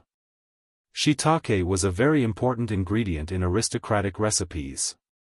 It was classified as a mushroom, and the people of this world called mushrooms abandoned sprite worms, meaning that they were plants abandoned by sprite worms. Because they could not give birth to sprite worms. In this world, even a weed could give birth to a sprite worm. Only a mushroom could not give birth to a sprite worm. Therefore, it was very doubtful whether it was a plant or not. However, it had many kinds of magic ingredients, and only plants could give birth to magic ingredients. From this, it could be seen that it was a plant. In the end, there was no definite conclusion. List's knowledge told him that a mushroom was a kind of fungus. However, in this world, it was meaningless to know whether it was a fungus or a plant. This was not a world of science. Although it cannot give birth to sprite worms and cannot increase its output through supernatural forces, but as a mushroom, as long as the conditions are right, it can grow very quickly. If I can really get a new variety of magic ingredient mushrooms, then it would definitely be great news. It would be equivalent to the Flower Town having another specialty. The black tulip could originally be regarded as a specialty. However, he only had one tulip worm and could not expand the scale. Therefore, it was best to cooperate with the tulip castle. Magic ingredient mushrooms, on the other hand, did not need the help of sprite worms and could expand the scale of cultivation by itself. They were definitely an excellent specialty. Magic ingredient mushrooms alone might be able to attract an endless stream of caravans. At the very least, Levis and Li Weiwei would not miss out on a new magic ingredient. For the sake of the Sky Knight's dream, they were determined to make a medicine jar. Cut down trees. During this period of time, I will come every day to supervise the cutting of trees. The road to the Thorns Ridge must be cleared by this morning. List made a decision excitedly. It was a scorching summer, and the heat was unbearable. List had originally planned to return to the castle ahead of time. Now that he was in high spirits, he had Thomas go to the castle to pack some food and have a picnic at the logging site. This was also to guard against the Windblade wolves returning. The picnic had just been eaten. Suddenly, the sound of hooves came from the road not far away. Several knights were whistling as they galloped. Seemingly having seen the logging team, the knights went straight to the logging site. Karl's 4 retainer knights immediately went to greet them. Then, together with the knights, they arrived before List. "Sir Baron." The knight in the lead was an acquaintance of List, Lord Loudon's knight. He was a captain of the Knights of the Tulip Castle. He saluted in a knight's salute. "Loudon sends his regards." The last time Levis and the others came for the assimilation transaction, it was this Lord Loudon's knight. List returned the knight's salute. "Sir Loudon, we meet again. What is the purpose of your visit this time?" Chapter 69. Out of the Sea Festival. If not for List, he would have forgotten about it. The 2 most important festivals of the Grand Duchy of Sapphire were the New Year Festival and the departure to the Sea Festival. The New Year Festival was a custom of the continent. It celebrated the end of one year and the beginning of a new one. Basically, all the nobles and commoners of any country would celebrate the New Year Festival. The Voyage to the Seas Festival was a festival unique to the Grand Duchy of Sapphire. In order to celebrate the Sapphire family's first voyage to the seas, after losing the dragon-slaying war, the Sapphire family had no choice but to migrate from the continent to the archipelago and establish their own country. In order to whitewash the background of their failure, the day they set out to sea was promoted as the day they set sail to pursue their dreams. Commoners might prefer the New Year Festival, which was a festival passed down through generations. However, the Festival of the Seas was an annual festival that the nobles of the archipelago country had to celebrate. "Thank you, Sir Layton, for taking the trouble to deliver the news. This is what I should do, Lord Baron. How are my grandmother, father, brother, sister, madam, and Lytton?" "Everything is fine." "That's good." After chatting with Lydon about the current situation in Tulip Castle, List found out that the Tulip fleet had yet to return. Unknowingly, he had already returned to the castle. Layton and his group had not eaten lunch yet, so he immediately asked the kitchen to prepare lunch for them. "Sir Baron, is the Flower Town going to chop down all the trees in the Thorns Ridge?" Lawton asked the question that had been on his mind along the way. In the past 2 days, the logging team had already chopped out a large area of open space. There's a plan to kill them all and cut off World of Warcraft's habitat. However, they did not have enough manpower for the time being. "We can only chop down the trees on both sides of the road and clear the area to reduce the risk of World of Warcraft's invasion." "That's a good idea. World of Warcraft in the forest is a terrifying existence, while World of Warcraft in the wilderness is just a slightly stronger beast. A knight with a horse wouldn't be caught off guard by World of Warcraft in an open area. Even magic attacks could be dodged. Moreover, horses were extremely fast, and World of Warcraft might not be able to catch up. On the other hand, a knight could launch a charge in an open area, become one with the horse, and use all kinds of secret chi techniques. They maintained the etiquette and courtesy between nobles. Lydon and the others took their leave after lunch. List, on the other hand, needed to make arrangements. "Mr. Carter, the Tulip family will be coming to the castle to celebrate the Going Out to the Sea festival with me in 3 days. I'm not very keen on such a noisy occasion, so I'll leave it to you to make the arrangements." "Don't worry, Master. When I was young, I participated in Tulip Castle's seafaring festival many times. The scene of Steward Lewis hosting the festival banquet is deeply engraved in my mind. Now, the castle has an endless supply of seafood and World of Warcraft meat. Apart from the lack of alcohol, we can definitely hold a perfect banquet. I remember that there is a winemaker among the new serfs. Yes, his name is Frank Distiller, but he only knows how to brew fruit wine. He doesn't know how to brew white wine, red wine, or beer. Besides, we don't have hops." List frowned. "We don't have any beer with hops? There is still half a barrel hidden in the cellar. This is the last bit of enjoyment you have, Master." "I'm a bit reluctant to take it out," Carter said regretfully. In his mind, List was already the most important person. Then don't take it out. List blinked. Carter replied with a knowing smile. I think so too. Unfortunately, when Leiden left, I forgot to ask him to pass on a few words to Levis and have Levis help me purchase a batch of alcohol and ingredients. So in the end, it's still because of the bad roads. Otherwise, the gold coins in the castle would have been spent and not left to rot. Perhaps you could ask Mr. Marcus to pass on the message? No, Teacher Marcus has more important things to do. He needs to look after the logging team and train the night squad. I don't think it's a bad thing to let Sir Father see the Flower Town's poverty during the Going Out to the Sea festival. Wouldn't the Count's conscience hurt when he saw that the Flower Town didn't even have hops? Carter said with a smile, Master, you are getting more and more free and easy. List smiled slightly. I recently read a night novel. There is a short poem in it, if life deceives you, don't be sad, don't be impatient. Melancholy days need to be calm, believe, happy days will come. The heart is always yearning for the future, the present is often melancholy. Everything is fleeting, everything will pass. And the past will become a kind of nostalgia.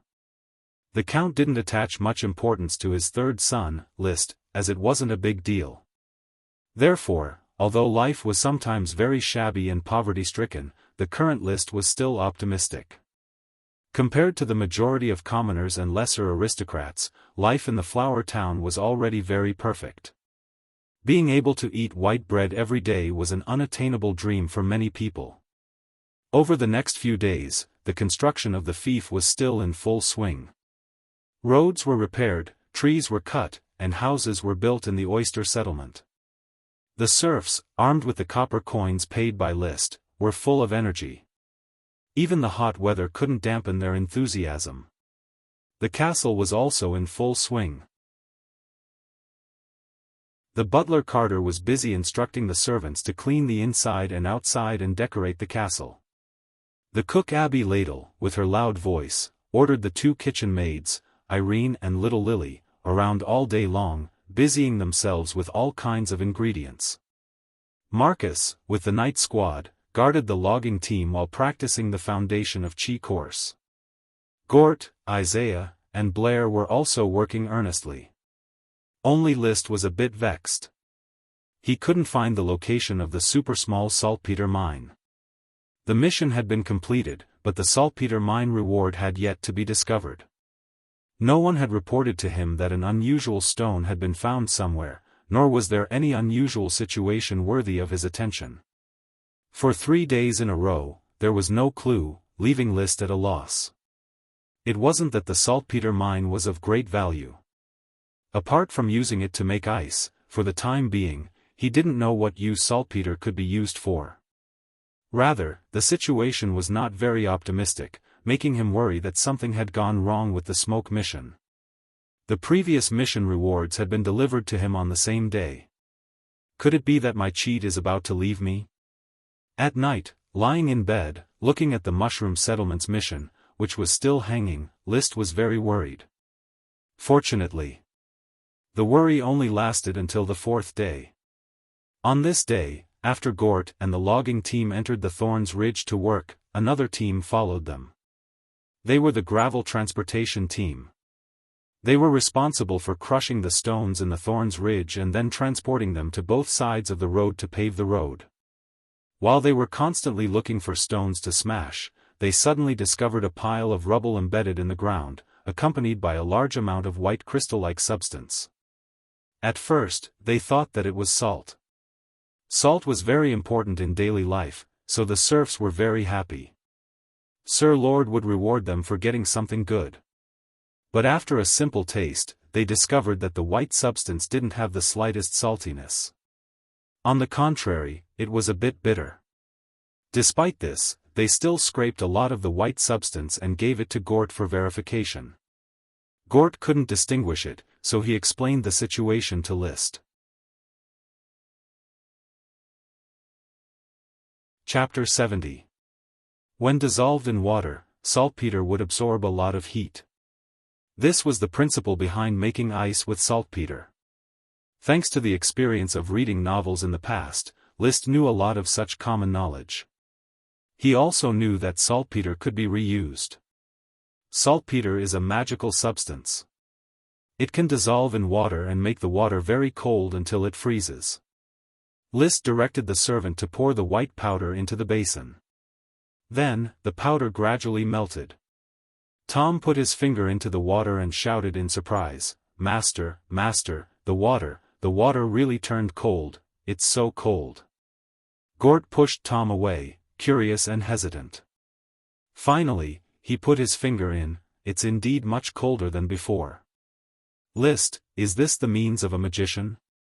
I once saw a magician who was good at ice magic. He always made a lot of ice in the summer to make money. However, after a moment of silence, the water only cooled a little, but did not freeze. List, why didn't it turn into ice? Teacher Gort, a little powder is not enough to make ice with saltpeter. Now, it only proves that it is indeed saltpeter. List smiled faintly, then, while you are crushing the rocks, collect all the saltpeter and send it into the castle. Don't miss a single one. Alright, I look forward to the moment when you make ice. Having ice in the summer is what nobles should enjoy.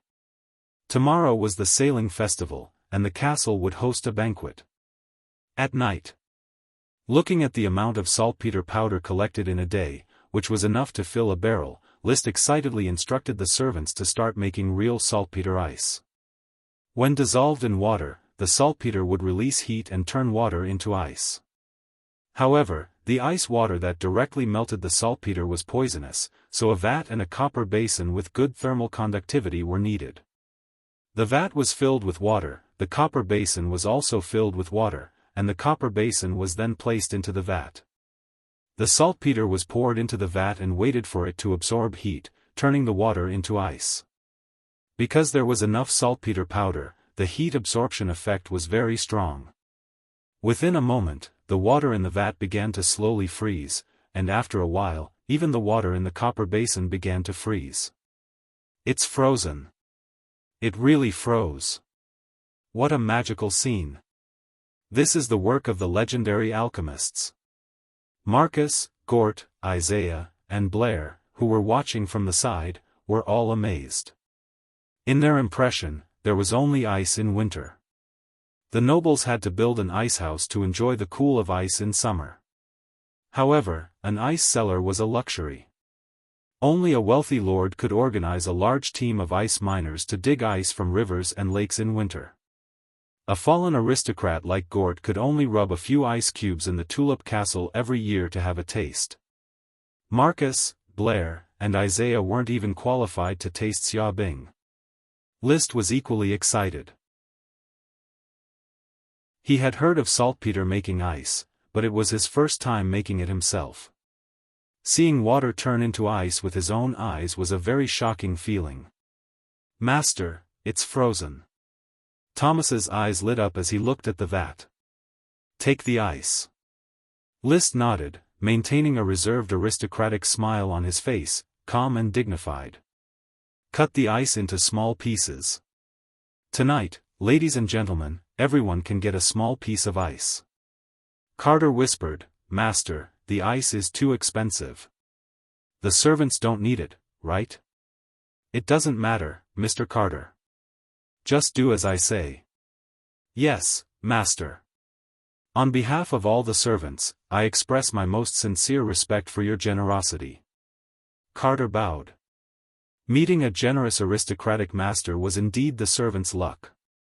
After saying that, he directed Thomas to carry the copper basin of ice cubes into the kitchen and began to cut them. List then called Tom, "Store this vat of ice water. When the sun rises tomorrow, take it out to dry. Don't waste a drop." Gort was puzzled. "List, what's the meaning of this? The ice can be used, why do we need to dry it? Saltpeter directly melts the condensed ice. Of course it can be used, but it can't be eaten. Drying it in the sun will turn it into saltpeter and then repeatedly use it to make ice. Is saltpeter really so magical? It's far more magical than you think." List thought to himself. If he could find sulfur, he would dare to make gunpowder right now. Compared to gunpowder was technically not an explosive, but it was still a highly flammable explosive. It was suitable for making some soil bombs, and its power was at least not weaker than the magic released by low-level World of Warcraft. If used in a low-level battle, it would have a surprising effect. Of course, in a world with dragons, elves, and magic, gunpowder had no decisive advantage. The dishes at the banquet were not plentiful. List could not bear to entertain Gort and the others with lavish meals every day. The castle's supplies were his personal guarantee for a luxurious life. The wine was also relatively poor. It was sour beer without hops. But the atmosphere at the banquet was high because everyone had a few ice cubes in their cup. The ice cubes melted, making the whole cup of beer cold. After drinking it, one's whole body instantly became cool and bright. In this increasingly hot weather, it was definitely the best enjoyment. List, I propose, cheers for the cold beer.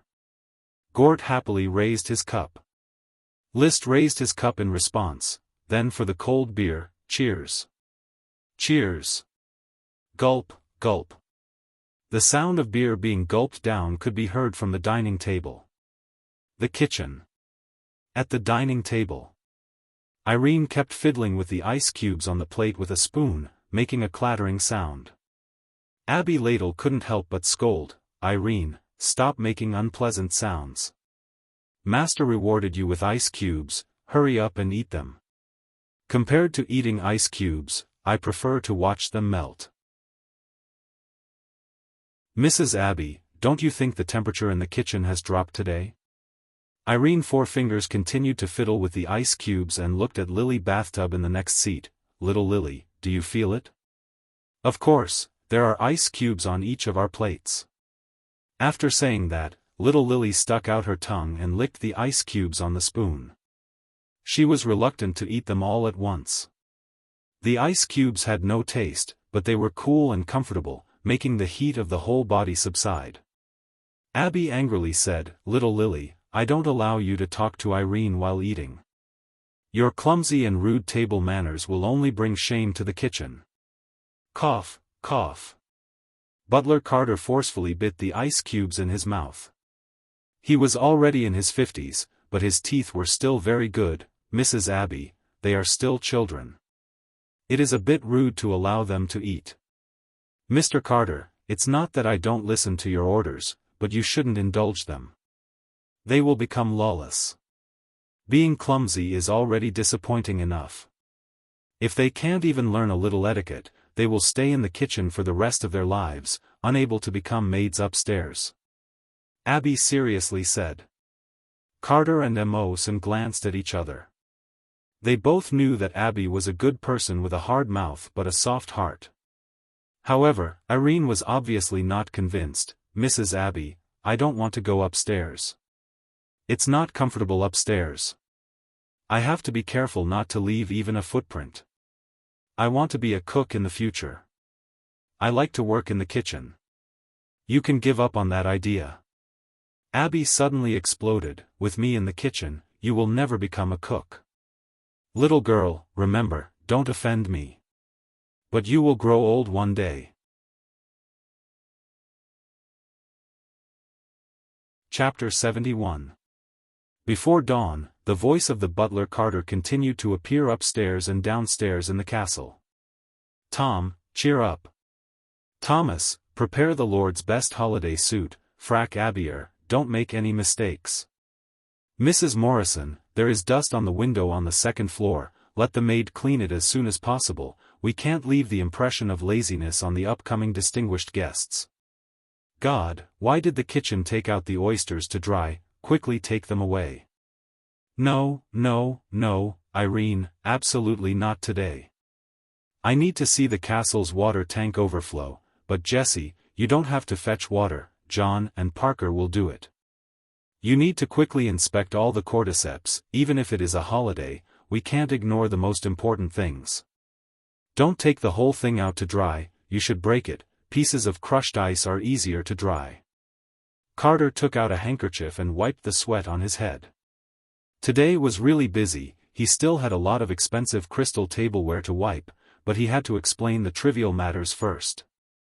He looked at the new servant Jim, who had just arrived in the castle, struggling to move the water tank that made the ice yesterday to the sun. He couldn't help but tell the other party to use his brain. Jim was tall and smart, but inexperienced. When he heard Carter's words, he immediately apologized. "I'm sorry, Mr. Carter, I didn't think of this. I will break the ice now and put it in a few buckets and basins. Don't spill it, it's all saltpeter. The Lord specifically ordered that it is very valuable. Please rest assured, Mr. Carter." After patrolling around the castle, Carter went to the second floor, just in time to see Thomas holding the frac abier and entering List's bedroom. He also knocked on the door and went in. "Master, you woke up very early today." With the help of Thomas, List put on the clothes he hated, as well as the particularly uncomfortable disc-shaped pleated collar. His mood was not very good for a moment. "The castle is so noisy, it's a bit difficult for me to fall asleep." Carter immediately bowed, his expression a little uneasy. "I'm sorry, it's my fault for disturbing you, master." List was just a little angry when he woke up, but when he saw Carter apologize, his anger quickly subsided. He shouldn't have let this loyal old man bear this small burden. "This has nothing to do with you, Mr. Carter. Don't blame yourself. Today is the sailing festival, so I have to get up early." Carter breathed a sigh of relief. Thomas squinted at him, a little disappointed. He was looking forward to seeing the master scold the butler. After putting on his clothes, List ate a simple breakfast and rode on Fire Dragon, ready to patrol around the town. Today was a festival. Even if only the nobles would celebrate it, he still had to enjoy the support and compliments of his subjects. At this moment, he had already seen Gort, who was also dressed splendidly. There were also Marcus, Blair, and Isaiah, who were dressed in relatively grand attire. The three of them were not nobles with titles yet. "Sir Baron, Gort offers his holiday greetings to you." "Sir Marcus, Isaiah offers his holiday greetings to you." "Sir Baron, Isaiah offers his holiday greetings to you." "Sir Baron, Blair offers his holiday greetings to you." The four of them greeted List in turn, meticulously displaying aristocratic etiquette. List also responded with aristocratic etiquette, "Happy holidays." Then came his 4 retainer knight, as well as 12 quasi-retainer knight, one after another, saluting and offering their holiday greetings to him. Finally, the castle servants put down their work and, under Carter's lead, also offered their holiday greetings. When he took Gort and the others, as well as the retainer knight, to patrol the town. On both sides of the road came a variety of, "Sir Lord, XXX offers his holiday greetings to you." The freedmen knelt on one knee, and the serfs knelt on both knees. Under such etiquette, the authority of the aristocracy was continuously consolidated and deeply rooted in the hearts of the people. When the commoners were already accustomed to kneeling, the foundation of the rule would become unbreakable. "My lord, good news." While patrolling the tomato settlement, List saw Jesse Ricewater. The former assistant serving man had been promoted to serving man, receiving a daily wage of 2 copper coins. "Jesse, what's the good news?" "I just checked the tomato settlement's tomato sprite worm stock and discovered that the tomato sprite worm has already been born." "Is that so?" "This is indeed good news." List was very happy. The castle's 7th sprite worm had already arrived. List led the patrolling team to John Shoulderpole's tomato field. The tomato sprite worm stalk in the middle was clearly very tall, bearing red tomatoes. On one of the small yellow flowers, a red, chubby sprite worm lazily basked in the sun. John Shoulderpole nervously looked at the sprite worm from the side. He was obliged to protect the sprite worm on behalf of the Lord, to prevent it from being harmed by anything and to prevent it from being contracted by anyone. Only lords were qualified to contract sprite worms. Only those who possessed battle chi and magic could establish a contract with him. "Sir Lord, John Shoulderpole offers you his holiday greetings. Happy holiday, John. List gave a simple greeting, then walked in front of the tomato sprite worm and sprinkled a bit of jade powder to attract it. Next, he smeared a bit of jade powder on his finger and extended his finger toward the little fellow. Qi circulated on his fingertip, magic power and the charm of the jade powder were unleashed together, and the tomato sprite worm bit down without hesitation. A feeling of telepathy flashed past. The tomato sprite worm had already established a contract with List. Gort looked at the tomato sprite worm enviously and said with a smile, "Today is truly a joyous day. The tomato sprite worm seems to have chosen today to be born. I offer you my holiday greetings, List." If his fief had also had a sprite worm, perhaps it would not have ended up going bankrupt. It is a smart sprite worm, I can feel it. List smiled, then turned to John Shoulderpole and said, "John, the tomato field where the worm stalk grows will still be cultivated by you. Remember not to harm the worm stalk, it is the most important existence in the tomato settlement. Sir Lord, please rest assured, John is willing to give up his life to protect it." He spoke very excitedly. The tomato fields near the worm stalk were all high-yielding and high-quality tomatoes, which meant that he could keep enough tomatoes after paying taxes. For him, ever since List rewarded him with a nalda, his affluent life had begun to take off. It will get better and better in the future. I want to plant tomatoes for Sir Lord for a lifetime.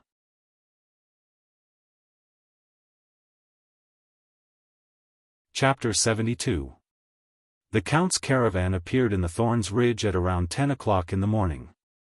Learning from the lesson of being discovered when the caravan arrived not far from the castle last time, the patrol team had been loitering around the Thorns Ridge road. Currently, a large number of trees had been cut down on both sides of the road. The logs had yet to be transported away and were laid flat on the ground, looking like a floor. This undoubtedly provided the humans with a very good field of vision and reduced the risk of World of Warcraft invasion. But this wasn't the end, the logging work still hadn't been completed. Additionally, List was preparing to erect 2 guardrails to cut off World of Warcraft's route. Although the wooden guardrails had zero effect on World of Warcraft was still the brain of the beast. Seeing the guardrails blocking the way, the beast would most likely turn around and not destroy the guardrails. With the patrol team's notification, List led Gort and the others to welcome this huge caravan.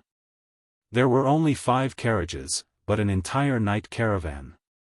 Neatly dressed and brightly armed, this night caravan had initially followed the Count on his conquests on the continent. Many knights were conferred nobles due to their military exploits and went to their fiefs to enjoy the good life of the rentier class. Then, another batch of Knight Academy novices joined in, maintaining the integrity of the orders of chivalry. The Count didn't ride in a carriage. He rode on his beloved black leopard horse. He didn't even wear a festive costume and instead wore a full-body armor. List felt that he deliberately wore a military uniform in order to avoid wearing the fracabure that could give people rash, especially the disc-like Raff. In the summer, Raff wasn't that friendly to people. No one would like to wear a scarf in the summer. "Lord Father, List offers his holiday greetings to you." The proper aristocratic etiquette still needed to be carried out. "Happy holidays." After Lee William responded, he looked at the castle not far away and sighed with emotion. It has been more than 10 years, but this small castle still hasn't changed much. There's no need to say hello, let's go directly to the castle. The weather outside is too hot, your grandmother needs to cool off early. All right. List led the way. A moment later, the caravan stopped at the castle gate. Under Carter's lead, all the servants stood on the left and right sides to welcome the distinguished guests. Gort stepped forward in an exaggerated manner. "My Lord Count, Gort is so excited to see you. You are even more elegant than you were a few months ago. Even though my Do Chi has weakened, I can still feel the powerful pressure emanating from your body." The pressure from the Sky Knight. Lee William enjoyed such flattery very much, saying with a smile, "Gort, your complexion is even more rosy. How is life in the flower town?" Gort shook his clothes and bowed deeply. "I, Gort, offer you my holiday greetings. Life in the flower town is full of vitality. I enjoy working here." Just as he spoke, Madame Penelope's voice came from behind. "There is so much dust on the way, I need water to clean it. Going on such a long journey is like going through a nightmare. I want to end it, yet I have to bite the bullet and continue. Grandmother, List offers you my holiday greetings. Happy holidays." Madame Penelope, supported by a maid, entered the castle. She sized it up a few times. "It must have been hard for you to live in the countryside and suffer from such a poverty-stricken life.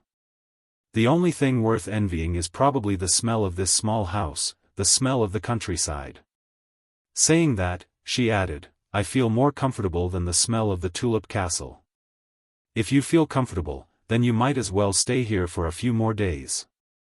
"That won't do. The servants don't know how to take care of my flowers. I will go crazy if I don't see them for a day." Following behind Madame Penelope was a middle-aged woman dressed in jewels. She wore a tall lady's hat covered with all kinds of feathers. The hat was originally called the Flying Bird Hat. The feathers symbolized the sky, and only the wives of the Sky Knight could wear it. Later on, it became popular. All aristocratic women would wear all kinds of exaggerated and exotic hats during the holidays. In addition to the conspicuous hat, the woman also gave off a vixen aura, especially her eyes. List, who had inherited the memories of his predecessor, had the most profound impression of this pair of eyes. At that time, he always felt that this pair of eyes was secretly observing him at any time, yet not revealing it. But when she smiled, it had the sweet flavor of a girl next door. But now, when List looked at this pair of eyes again, it was very easy to conclude that this was a pair of fox eyes. They were slightly long and narrow, with the corners of their eyes raised and curved into crescent moons when they smiled. "Madam, List offers you his holiday greetings." With a faint smile on his face, he routinely displayed the impeccable aristocratic etiquette. Even if he was disgusted, his expression was still as warm as a spring breeze. "Happy holidays, List. You have grown taller." The middle-aged woman responded with a smile. She was the current Countess, Marie Loa. She was also holding a very tender youngster's hand.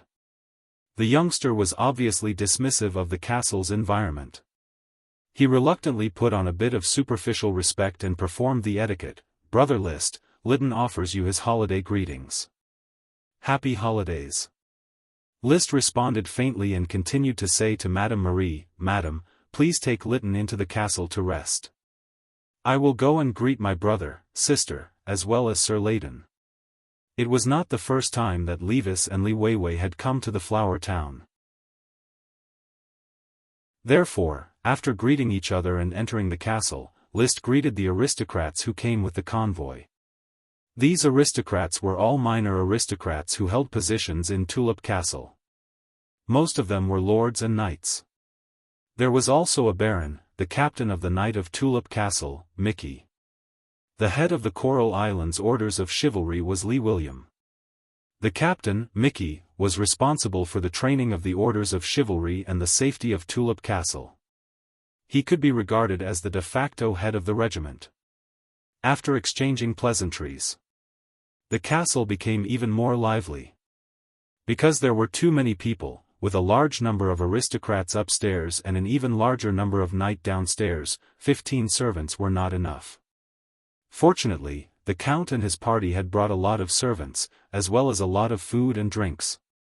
They probably understood that there was nothing in the countryside. They had come here to have a picnic. As the butler, Carter was naturally the leader of all the servants, even if Tulip Castle's deputy butler, Silva, was among them. "Carter, if there is not enough food in the castle, then don't bother. Master has brought enough food from Tulip Castle for a few days." Silva was younger than Carter. His swallow-tailed coat was just right. Standing among the servants, he looked like a noble aristocrat. Carter used to be just the butler of the castle. When dealing with Silva, the deputy butler, he needed to listen to the other party's instructions. But now, he represented Liszt.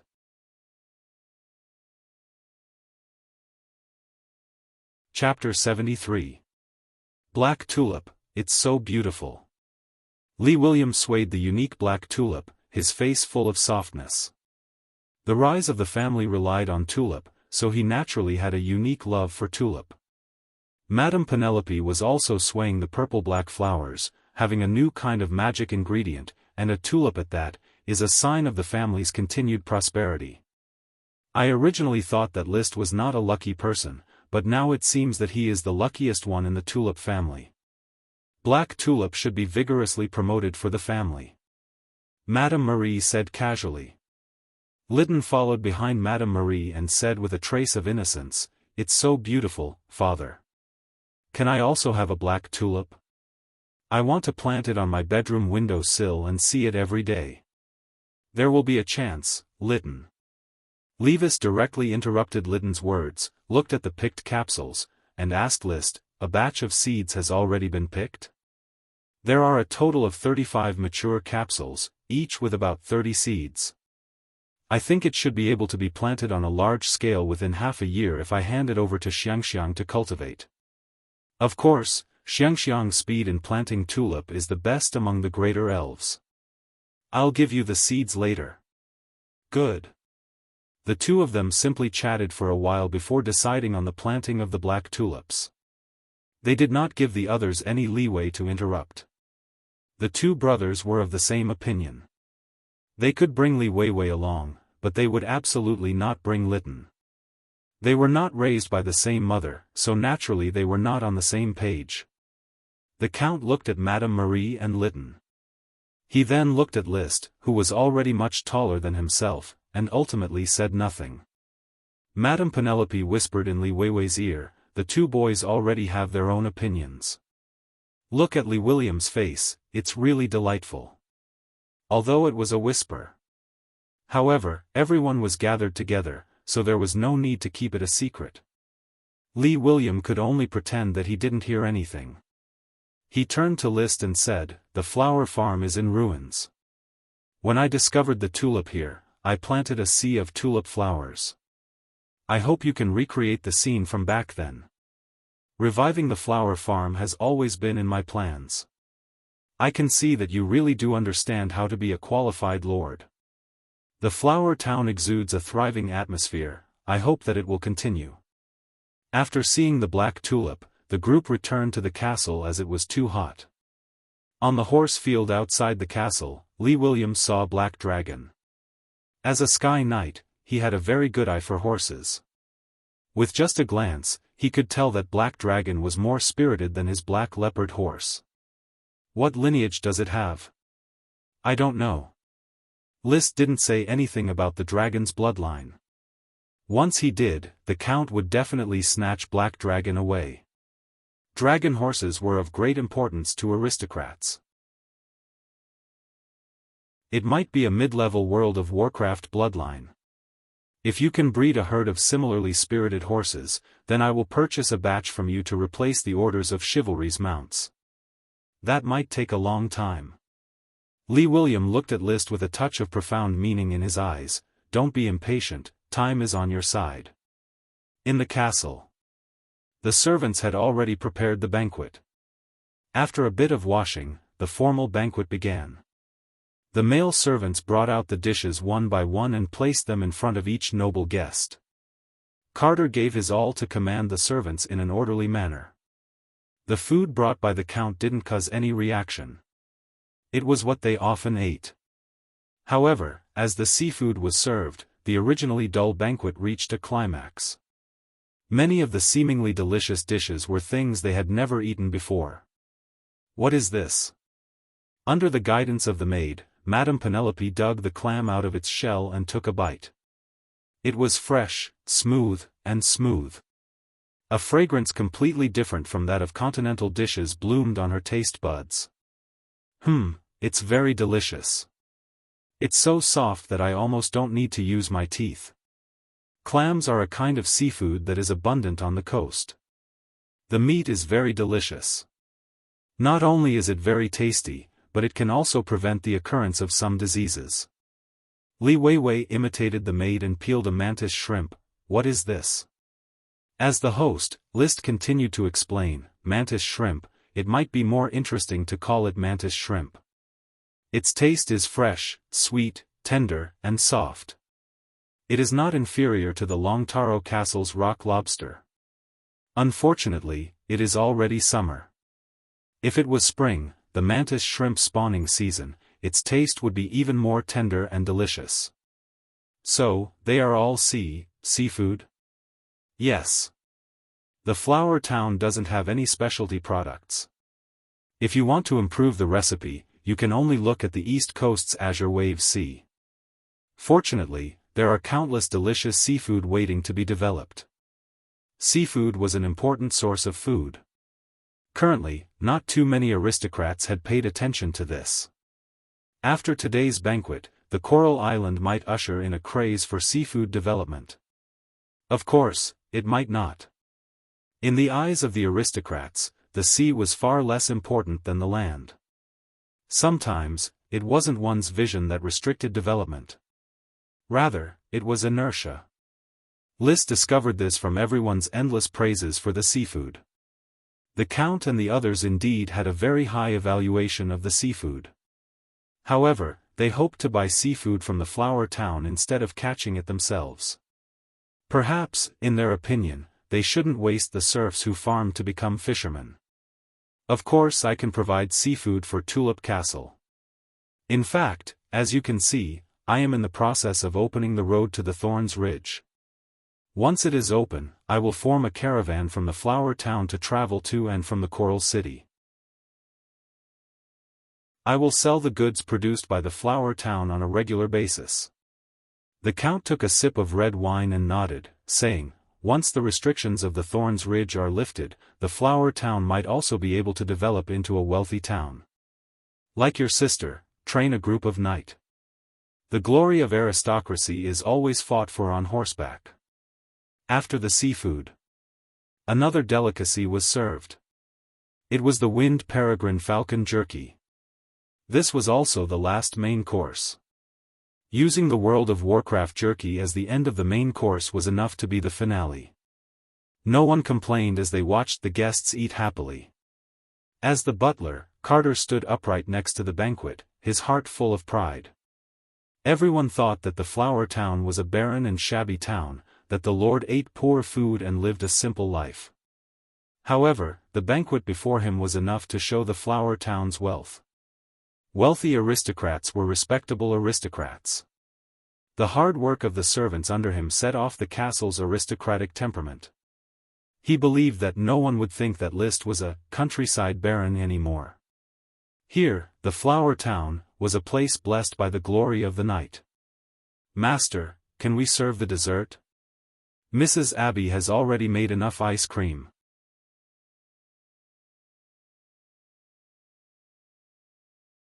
Chapter 74.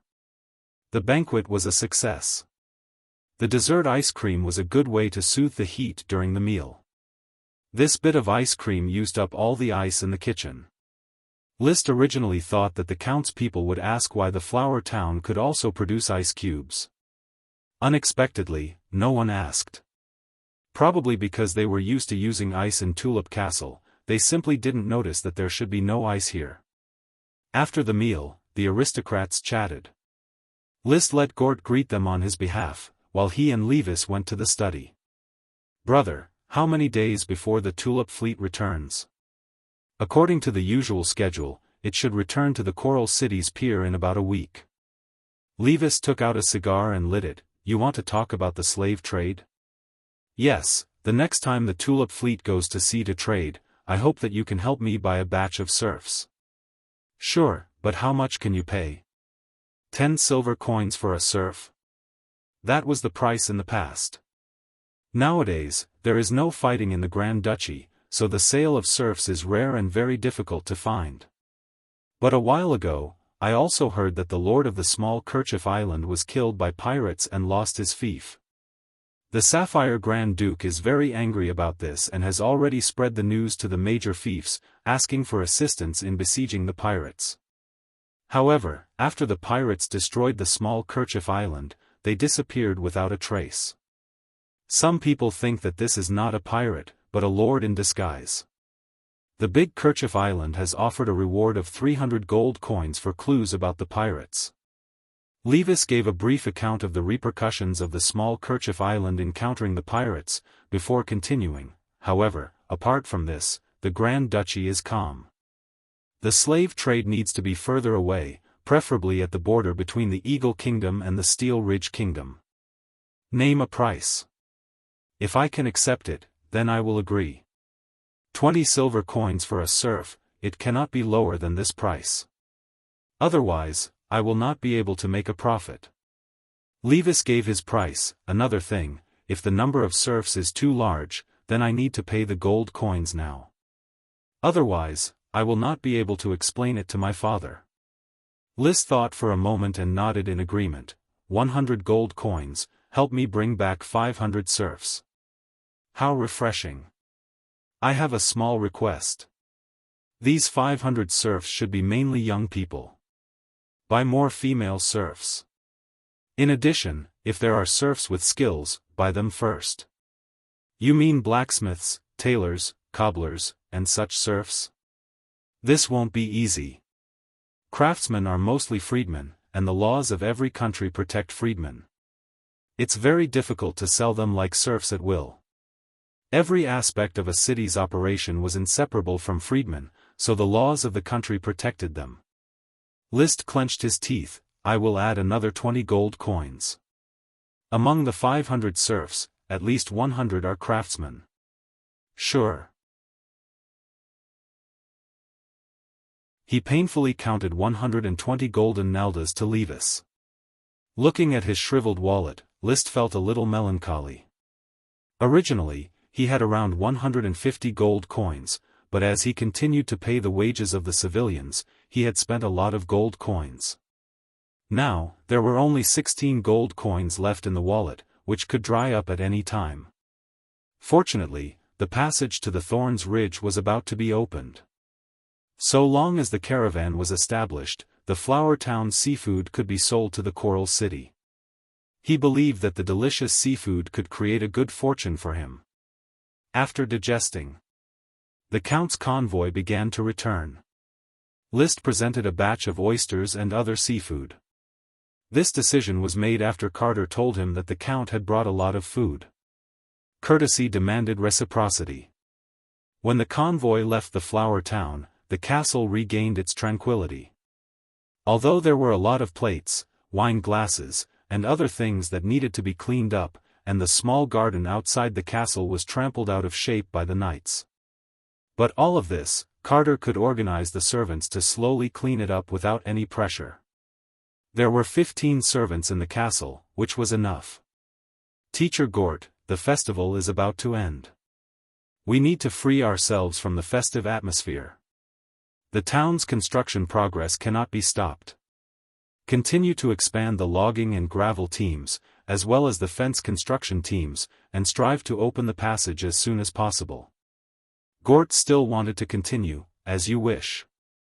At the banquet, he was like a fish in water, talking and laughing wittily with the Count.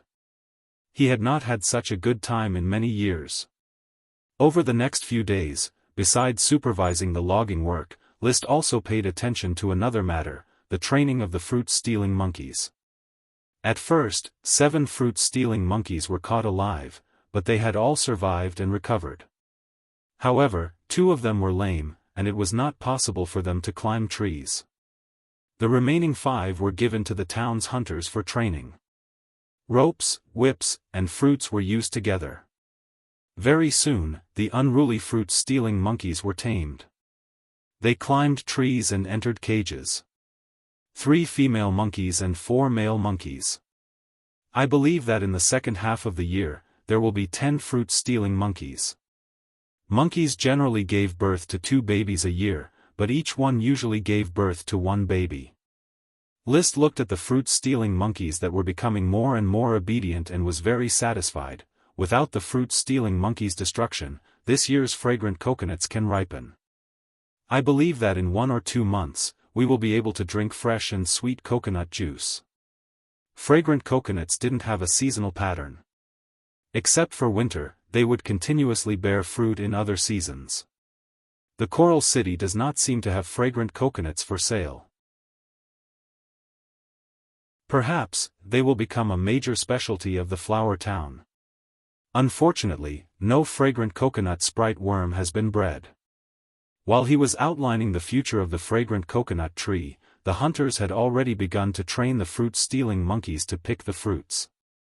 The fake fruits were tied to branches for the fruit-stealing monkeys to pick.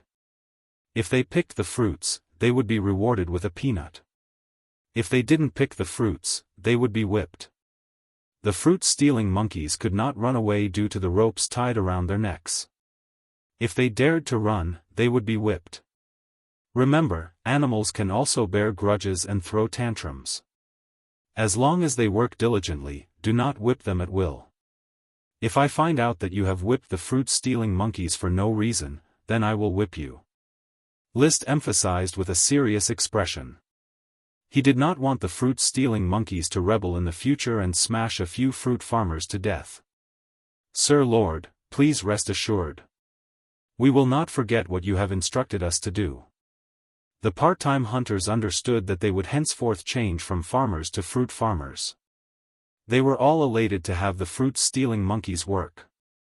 If it was not for training, List would be reluctant to whip them. For fruit farmers, the fruit-stealing monkeys were like knights' horses. After saying goodbye to the fruit-stealing monkeys, List returned to the castle and called over the few merchants among the new serfs. Old Grandette, Sherlock, Harpagon, you are merchants on the Smallkerchief Island? List repeated his question. Yes, Sir Lord. Is there a merchant on the Smallkerchief Island called Plushkin? Old Grandette replied, Sir Lord, there are only 3 of us who specialize in peddling small goods on the Smallkerchief Island. Moreover, I know the names of everyone in the city, but there is no one called Plushkin.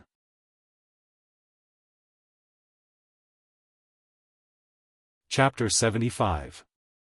The ice cream pushed the festive banquet to its climax and soothed the heat brought about by the hot weather. However, although the banquet was over, the aristocrats who were lying on their chairs to digest their food were still discussing ice cream. Li Weiwei was the most enthusiastic among them. She had already fallen deeply in love with the taste of ice cream. List, tell me, how do you make ice cream? Let Mrs. Abby tell you. I just put forward an idea. Mrs. Abby completed the rest of the steps. List had no intention of keeping it a secret. If he could produce ice on a large scale, then the ice cream recipe must be kept safe as a means of making money. However, there was no way to produce ice on a large scale, and there was no way to produce ice cream on a large scale. It was even more impossible to transport it over long distances for sale. It was useless to keep the recipe in his hands. Of course, blackmailing Li Weiwei was still necessary. I will only tell you the ice cream recipe and you are not allowed to disclose it to others. In addition, as a fair deal, you can't take my things for free, right? What do you want? Pig iron or wrought iron? 100 kilograms of pig iron. I can only give you this much. If you want more, I would rather not have the ice cream recipe. Okay. List understood the limits. If he gave it away for free, it would be blind generosity. Maybe the other party would treat him as a fool. If he was too ruthless, it would not be good. After all, they were blood-related siblings and could help each other. After negotiating this small deal, he suddenly felt a little emotional. He remembered his younger self. It was on Earth. In order to win the favor of the girl he admired, he made ice cream by hand and gave it to her. Although he failed to win the heart of the beauty, he learned the craft of making ice cream. Now it seemed that it was not in vain. It would be great if I could make ice on a large scale. Making ice cream is still troublesome. If I could make popsicles directly, I would definitely make a fortune. Even if I could make ice directly, I would still make a fortune. The ice cream recipe was sold to Li Weiwei.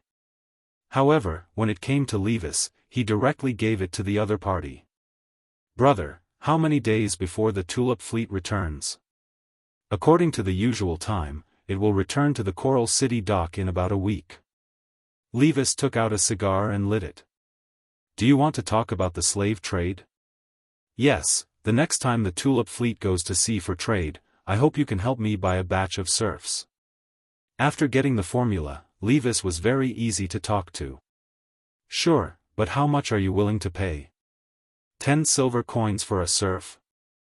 That was the price in the past. Now that there are no internal battles in the Grand Duchy, serfs are rarely sold, and it is very difficult to find them. But a while ago, I also heard that the Lord of Small Kerchief Island was killed by pirates and his territory was lost.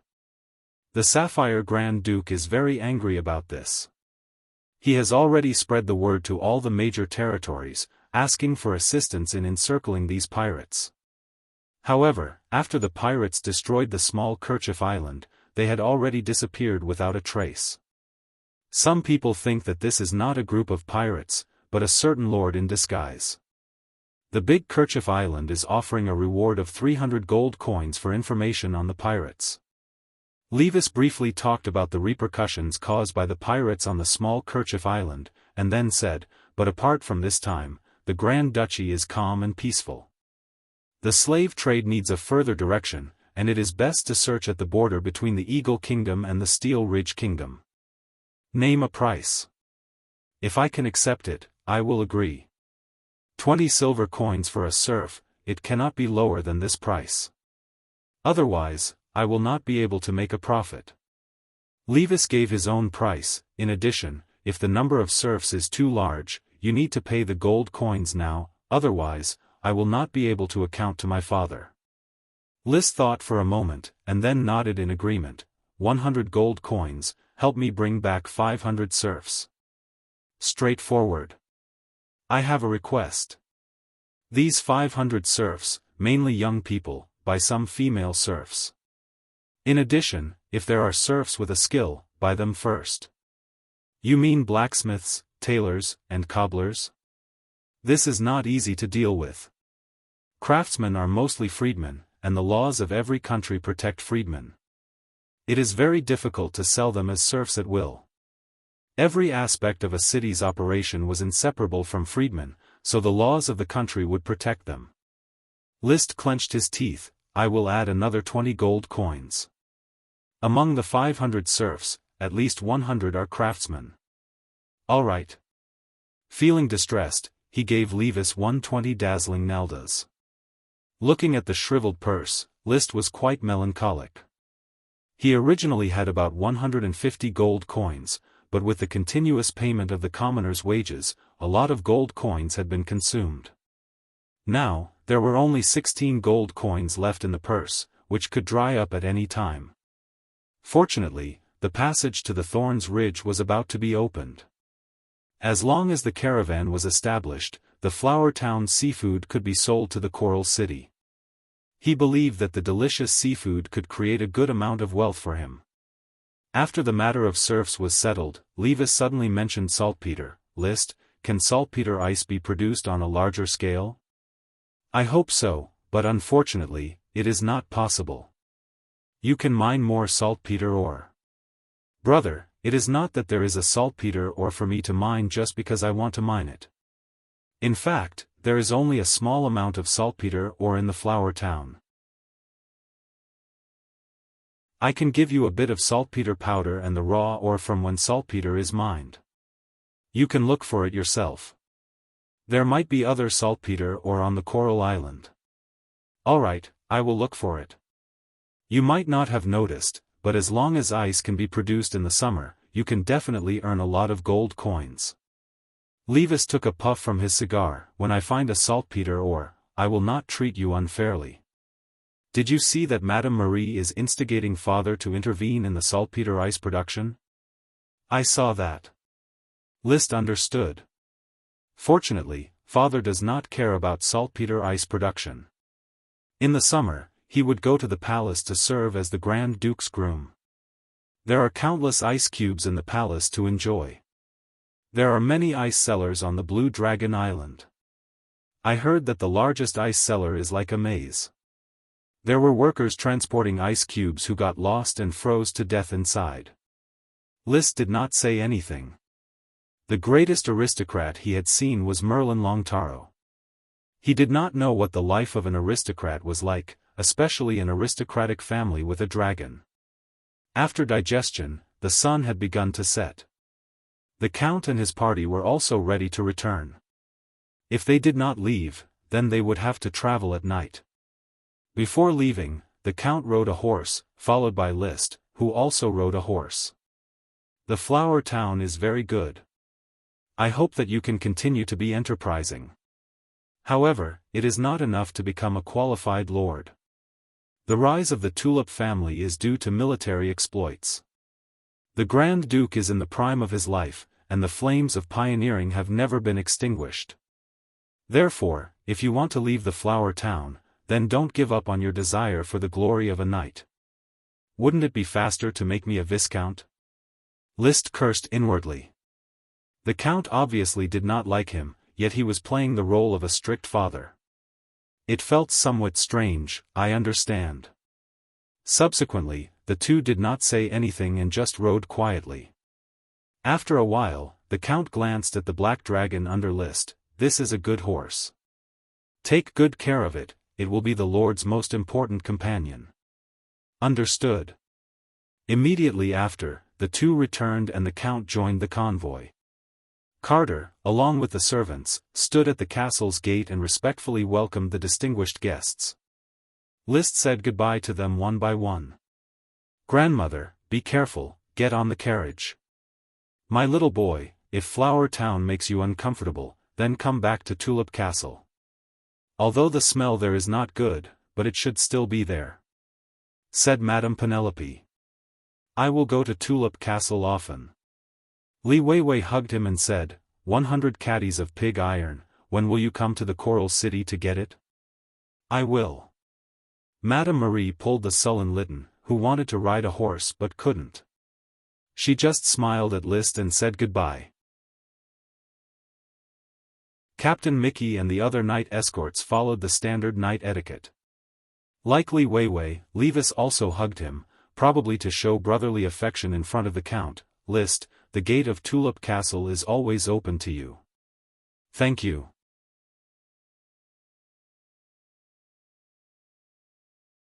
Chapter 76. By the time the convoy left Flower Town, the castle had regained its tranquility.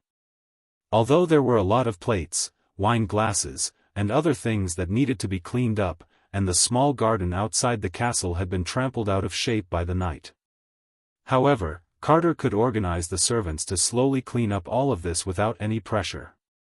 There were 15 servants in the castle, which was enough. Teacher Gort, the festival is about to end. We need to free ourselves from the festive atmosphere. The town's construction progress cannot be stopped.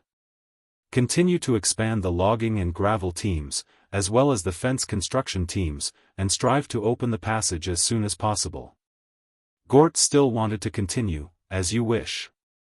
At this banquet, he was like a fish in water, talking and laughing with the Count. He had not had such a good time in many years. Flower Town is in the limelight. He used such adjectives to describe today's luncheon. There was a dazzling array of seafood, as well as tongue-numbing ice cream. However, List had other ideas. In the evening, he drank a glass of red wine with Carter alone. Mr. Carter, I originally intended to show the impoverished side of Flower Town in exchange for assistance from Tulip Castle. However, I accidentally held a grand banquet with seafood, ice cream, and World of Warcraft meat. There is no reason to complain about being poor. Carter said with a smile, My lord, you have shown your elegant demeanor. Your performance at the banquet was admirable. If I were a knight, I would probably stay in Flower Town and follow you. Another meaning of aristocrats flaunting their wealth was to show off their strength to attract followers. Viscount Trick Blackgrass was attracted by the charm displayed by the Count and became a follower. He helped the Tulip family, participated in the Grand Duchy's pioneering war, and eventually established the huge foundation of the Earl of Coral Island. But no knight stayed, did he? I believe that the seeds have been sown, and maybe one day they will suddenly bloom. That's a very philosophical statement, Mr. Carter. Let's drink to that. Cheers, my lord. After moistening his throat with a mouthful of red wine, Liszt asked, "How much food did my father bring today?" "I brought a lot of food, but most of it was used during the banquet. The leftovers were mainly beer and fine wheat flour. There were also some spices, anise, ginger, pepper, licorice, salt, and sugar." "How much wheat flour and beer?" "There are about 500 caddies of fine wheat flour and 30 barrels of beer." The fine wheat flour was obviously specially made for Liszt to make white bread. He was a little lost in thought. He could feel that the Count still had fatherly feelings for him. Some of the details could be shown. For example, coming to the flower town to celebrate the festival was a sign of intimacy. If one really didn't care about Liszt, then there was no need to come to a remote town to celebrate the festival. During the banquet, she deliberately did not care about saltpeter, but it could be said that she was protecting him, especially when Madame Marie specifically mentioned that the saltpeter mine was worth developing. Now, she had brought a lot more food for him. Could it be that the Count is also an upright person? This is a little troublesome. Liszt was a little restless.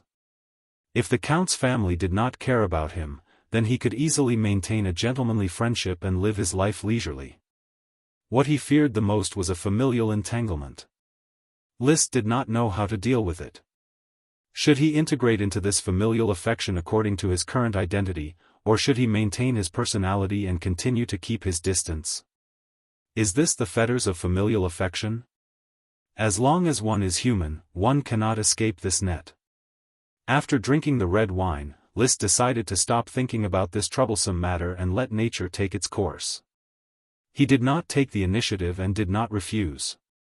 He shook off his thoughts and asked, "Mr. Carter, have you delivered the seafood as a gift to Tulip Castle?" "I have handed it over to Mr. Silva. They are all first-rate dried seafood." "Very good. Courtesy demands reciprocity." Liszt put down the wine glass. Carter also drank the red wine, put away the 2 glasses, and bowed slightly. "Master, rest early. I wish you a good night. I will take my leave first." "Good night, Mr. Carter. Sweet dreams." The next few days were monotonous and uneventful. In addition to supervising the logging work, Liszt was also paying attention to another matter, the training of the fruit-stealing monkeys. At first, 7 fruit-stealing monkeys, who were not seriously injured, were caught alive and recovered. However, 2 of them were lame and could no longer climb trees. The remaining 5 were given to the town's hunters for training. Ropes, whips, and fruits were used together. Very soon, the unruly fruit-stealing monkeys were tamed. They climbed trees and entered cages. 3 female monkeys and 4 male monkeys. I believe that there will be 10 fruit-stealing monkeys in the second half of the year. Monkeys generally gave birth to 2 babies a year, but each one usually gave birth to 1 baby. Liszt looked at the increasingly obedient fruit-stealing monkeys and was very satisfied. Without the destruction of the fruit-stealing monkeys, this year's fragrant coconuts can ripen. I believe that after a month or 2, we will be able to drink fresh and sweet coconut juice. Fragrant coconuts had no seasonal characteristics. Except for winter, they would bear fruit continuously in other seasons. The Coral City does not seem to have fragrant coconuts for sale. Perhaps, it will become a major specialty of the flower town. Unfortunately, it has not bred a fragrant coconut sprite worm. While he was outlining the future of the fragrant coconut tree, the hunters had already begun to train the fruit-stealing monkeys to pick the fruits. The fake fruits were tied to branches for the fruit-stealing monkeys to pick. If they picked the fruits, they would be rewarded with a peanut. If they didn't pick the fruits, they would be whipped. The fruit-stealing monkeys could not run away due to the ropes tied around their necks. If they dared to run, they would be whipped. Remember, animals can also bear grudges and throw tantrums. As long as they work hard, don't whip them at will. If I find you whipping the fruit-stealing monkeys for no reason, then I will whip you. He emphasized with a serious expression. He did not want the fruit-stealing monkeys to rebel in the future and smash a few fruit farmers to death. Sir Lord, please rest assured. We will not forget what you have instructed us to do. The part-time hunters understood that they would henceforth change from farmers to fruit farmers. They were all elated to use the fruit-stealing monkeys for work. If it was not for the sake of training, List would be reluctant to whip them. For fruit farmers, the fruit-stealing monkeys were like knights' horses. After saying goodbye to the fruit-stealing monkeys, List returned to the castle and called over the few merchants among the new serfs. Old Grandette, Sherlock, Harpagon, are you all merchants on the Smallkerchief Island? List repeated his question. Yes, Sir Lord. Is there a merchant on the Smallkerchief Island called Plushkin? Old Grandette replied, Sir Lord, there are only the three of us who specialize in peddling small goods on the Smallkerchief Island. Moreover, I know the names of everyone in the city, but there is no one called Plushkin.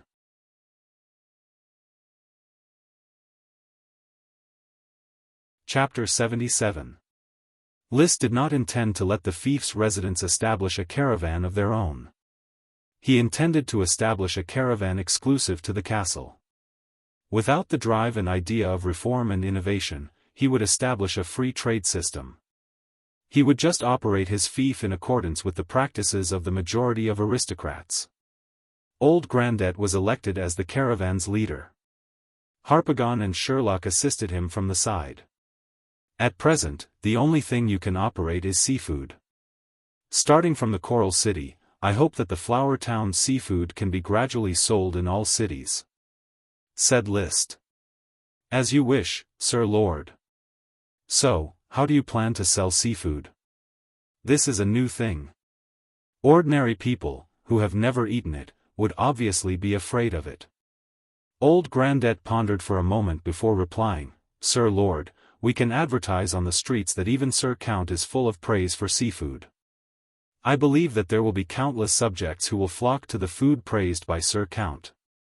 This was using celebrities to hype things up. It was not creative, but it was very useful. Sherlock added a little to Old Grandette's method. You can first contact the kitchens of most aristocrats and send them some seafood for free so that they can taste it. The Coral City has a large number of freedmen, who are also potential buyers of seafood. We can set up stalls on the streets and cook seafood for free so that the passing freedmen can taste it. I believe that before long, everyone in the Coral City will know how delicious seafood is. Harpagon suggested. List felt that both methods were very good. It seems that you already have a complete business plan. Once the road to the Thorns Ridge is opened, you can start doing business. Old Grandette hesitated for a moment before saying, Sir Lord, we do not have carriages, so how will we transport seafood to the Coral City? After the road is opened, I will buy a few carriages as soon as possible. List pondered and said. There were still 16 gold coins in the castle. Generally, a carriage with a shed to pull goods cost 1 gold coin. He could buy 6, but no more as there were not enough horses to pull the carriages. After seeing off Old Grandette and the other two, List sighed slightly. He had thought that the castle's gold coins were enough, but now he found that it was not enough at all. 500 serfs cost him 120 gold coins. If he wanted the town to reach the size of 5,000 people, he would have to prepare at least 600 gold coins. If he wanted the town to reach the size of 10,000 people, he would need nearly 2,000 gold coins. How about I sell the red blood sword to Levis or Captain Mickey? If it's too expensive, they won't be able to afford it. 1,000 gold coins should be enough, right? However, when he grasped the red blood sword hanging at his waist, the warm magical power made him unable to make such a decision. It was a gemstone weapon. The gemstones produced by dragons represented power. Moreover, it matched his Do Chi attribute.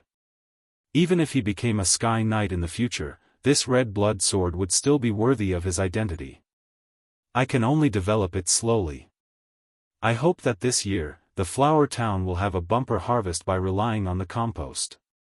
Coupled with the sprite worms that I brought and the sprite worms that were born on their own, next quarter's tax revenue should be able to exceed 15 gold coins, right? This quarter's tax revenue had already been handed over to the castle.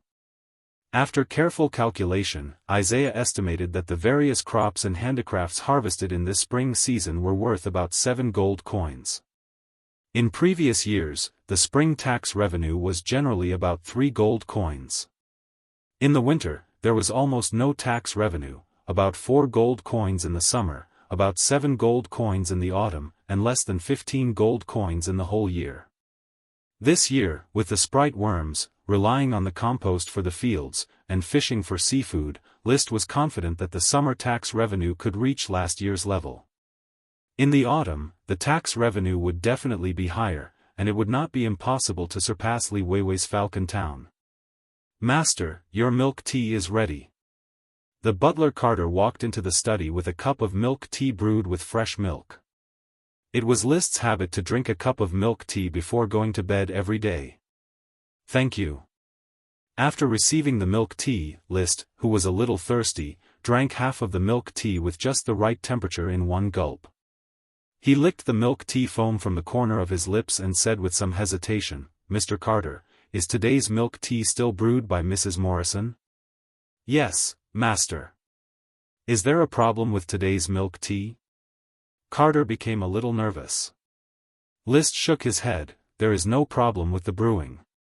However, I feel that Mrs. Morrison's craftsmanship is getting better and better, and the milk tea is getting better and better.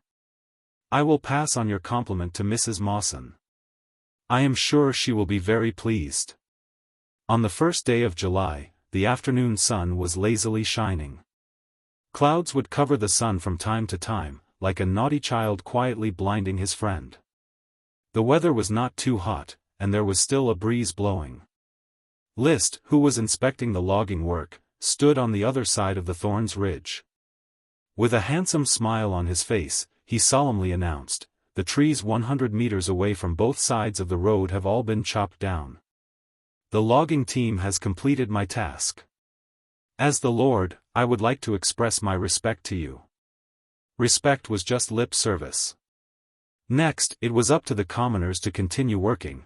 The opening of the road to the Thorns Ridge means that the Flower Town will be connected with the outside world. It will no longer be isolated in a corner of the Coral Island. Anyone can go out and take a look. However, in order to further strengthen the road's safety, the fences must be completed. After a pause, he continued, "Therefore, the logging team will not be disbanded for the time being. Instead, the fences will be built and the woods on both sides of the Thorns Ridge will be completely isolated from the fences. The wood needed for the fences was locally sourced. There was a large amount of wood that had been cut and thrown on the ground. The best wood was transported to the castle for storage, the second best wood was taken to build the oyster settlement's dwellings, the second best wood was used for the fences, and the leftovers were taken back by the commoners to cook. The opening of the road was a moment worth celebrating. List gathered Gort, Marcus, Isaiah, and Blair and arranged the following tasks. The first was, of course, the issue of the caravan. After purchasing the carriages, they would immediately start selling seafood. The second was the issue of purchasing. List was going to take out the last 10 gold coins to purchase a batch of food that was in short supply, including hops and beer. The third was to publicize to the Coral Islands various cities that they could freely enter and exit the Flower Town. The castle's caravan was responsible for the large transactions that List had instructed them to do. Under normal circumstances, it would not involve too much trade between commoners. The arrival of foreign caravans into the flower town would enliven the small town's atmosphere and bring about the circulation of wealth and daily necessities. Finally, there is one more thing that needs to be noted. The flower town will welcome freedmen to settle down by lowering taxes. Be sure to spread this news to the various cities. Liszt was now eager to increase his population. He really did not care about the little bit of taxes. The development of the fief was his first priority. The few of them were busy carefully writing down Liszt's instructions. Marcus suddenly said, "Sir, I am going to take a day off and bring my family to live in the flower town." After hearing this, Isaiah heaved a long sigh. "I am afraid that my stupid son is not willing to come to the flower town. He is used to messing around in the coral city." Blair said cheerfully, "Then I will also bring my family over. Life here is a bit monotonous, but the air is fragrant." Gort smiled awkwardly. "Liszt, I also want to bring my family over, but Freja is pregnant. I can't handle it." Liszt said solemnly, "Teacher Gort, although keeping a mistress outside is a common problem of aristocrats who boast of being dissolute, but it is still immoral. I have no intention of advising you to stop immediately. Besides, Freja is pregnant. Therefore, in the flower town, you can treat Freja as your wife." After pondering for a moment, he said again, "If her child is a boy, then I hope that he can become my retainer knight in the future.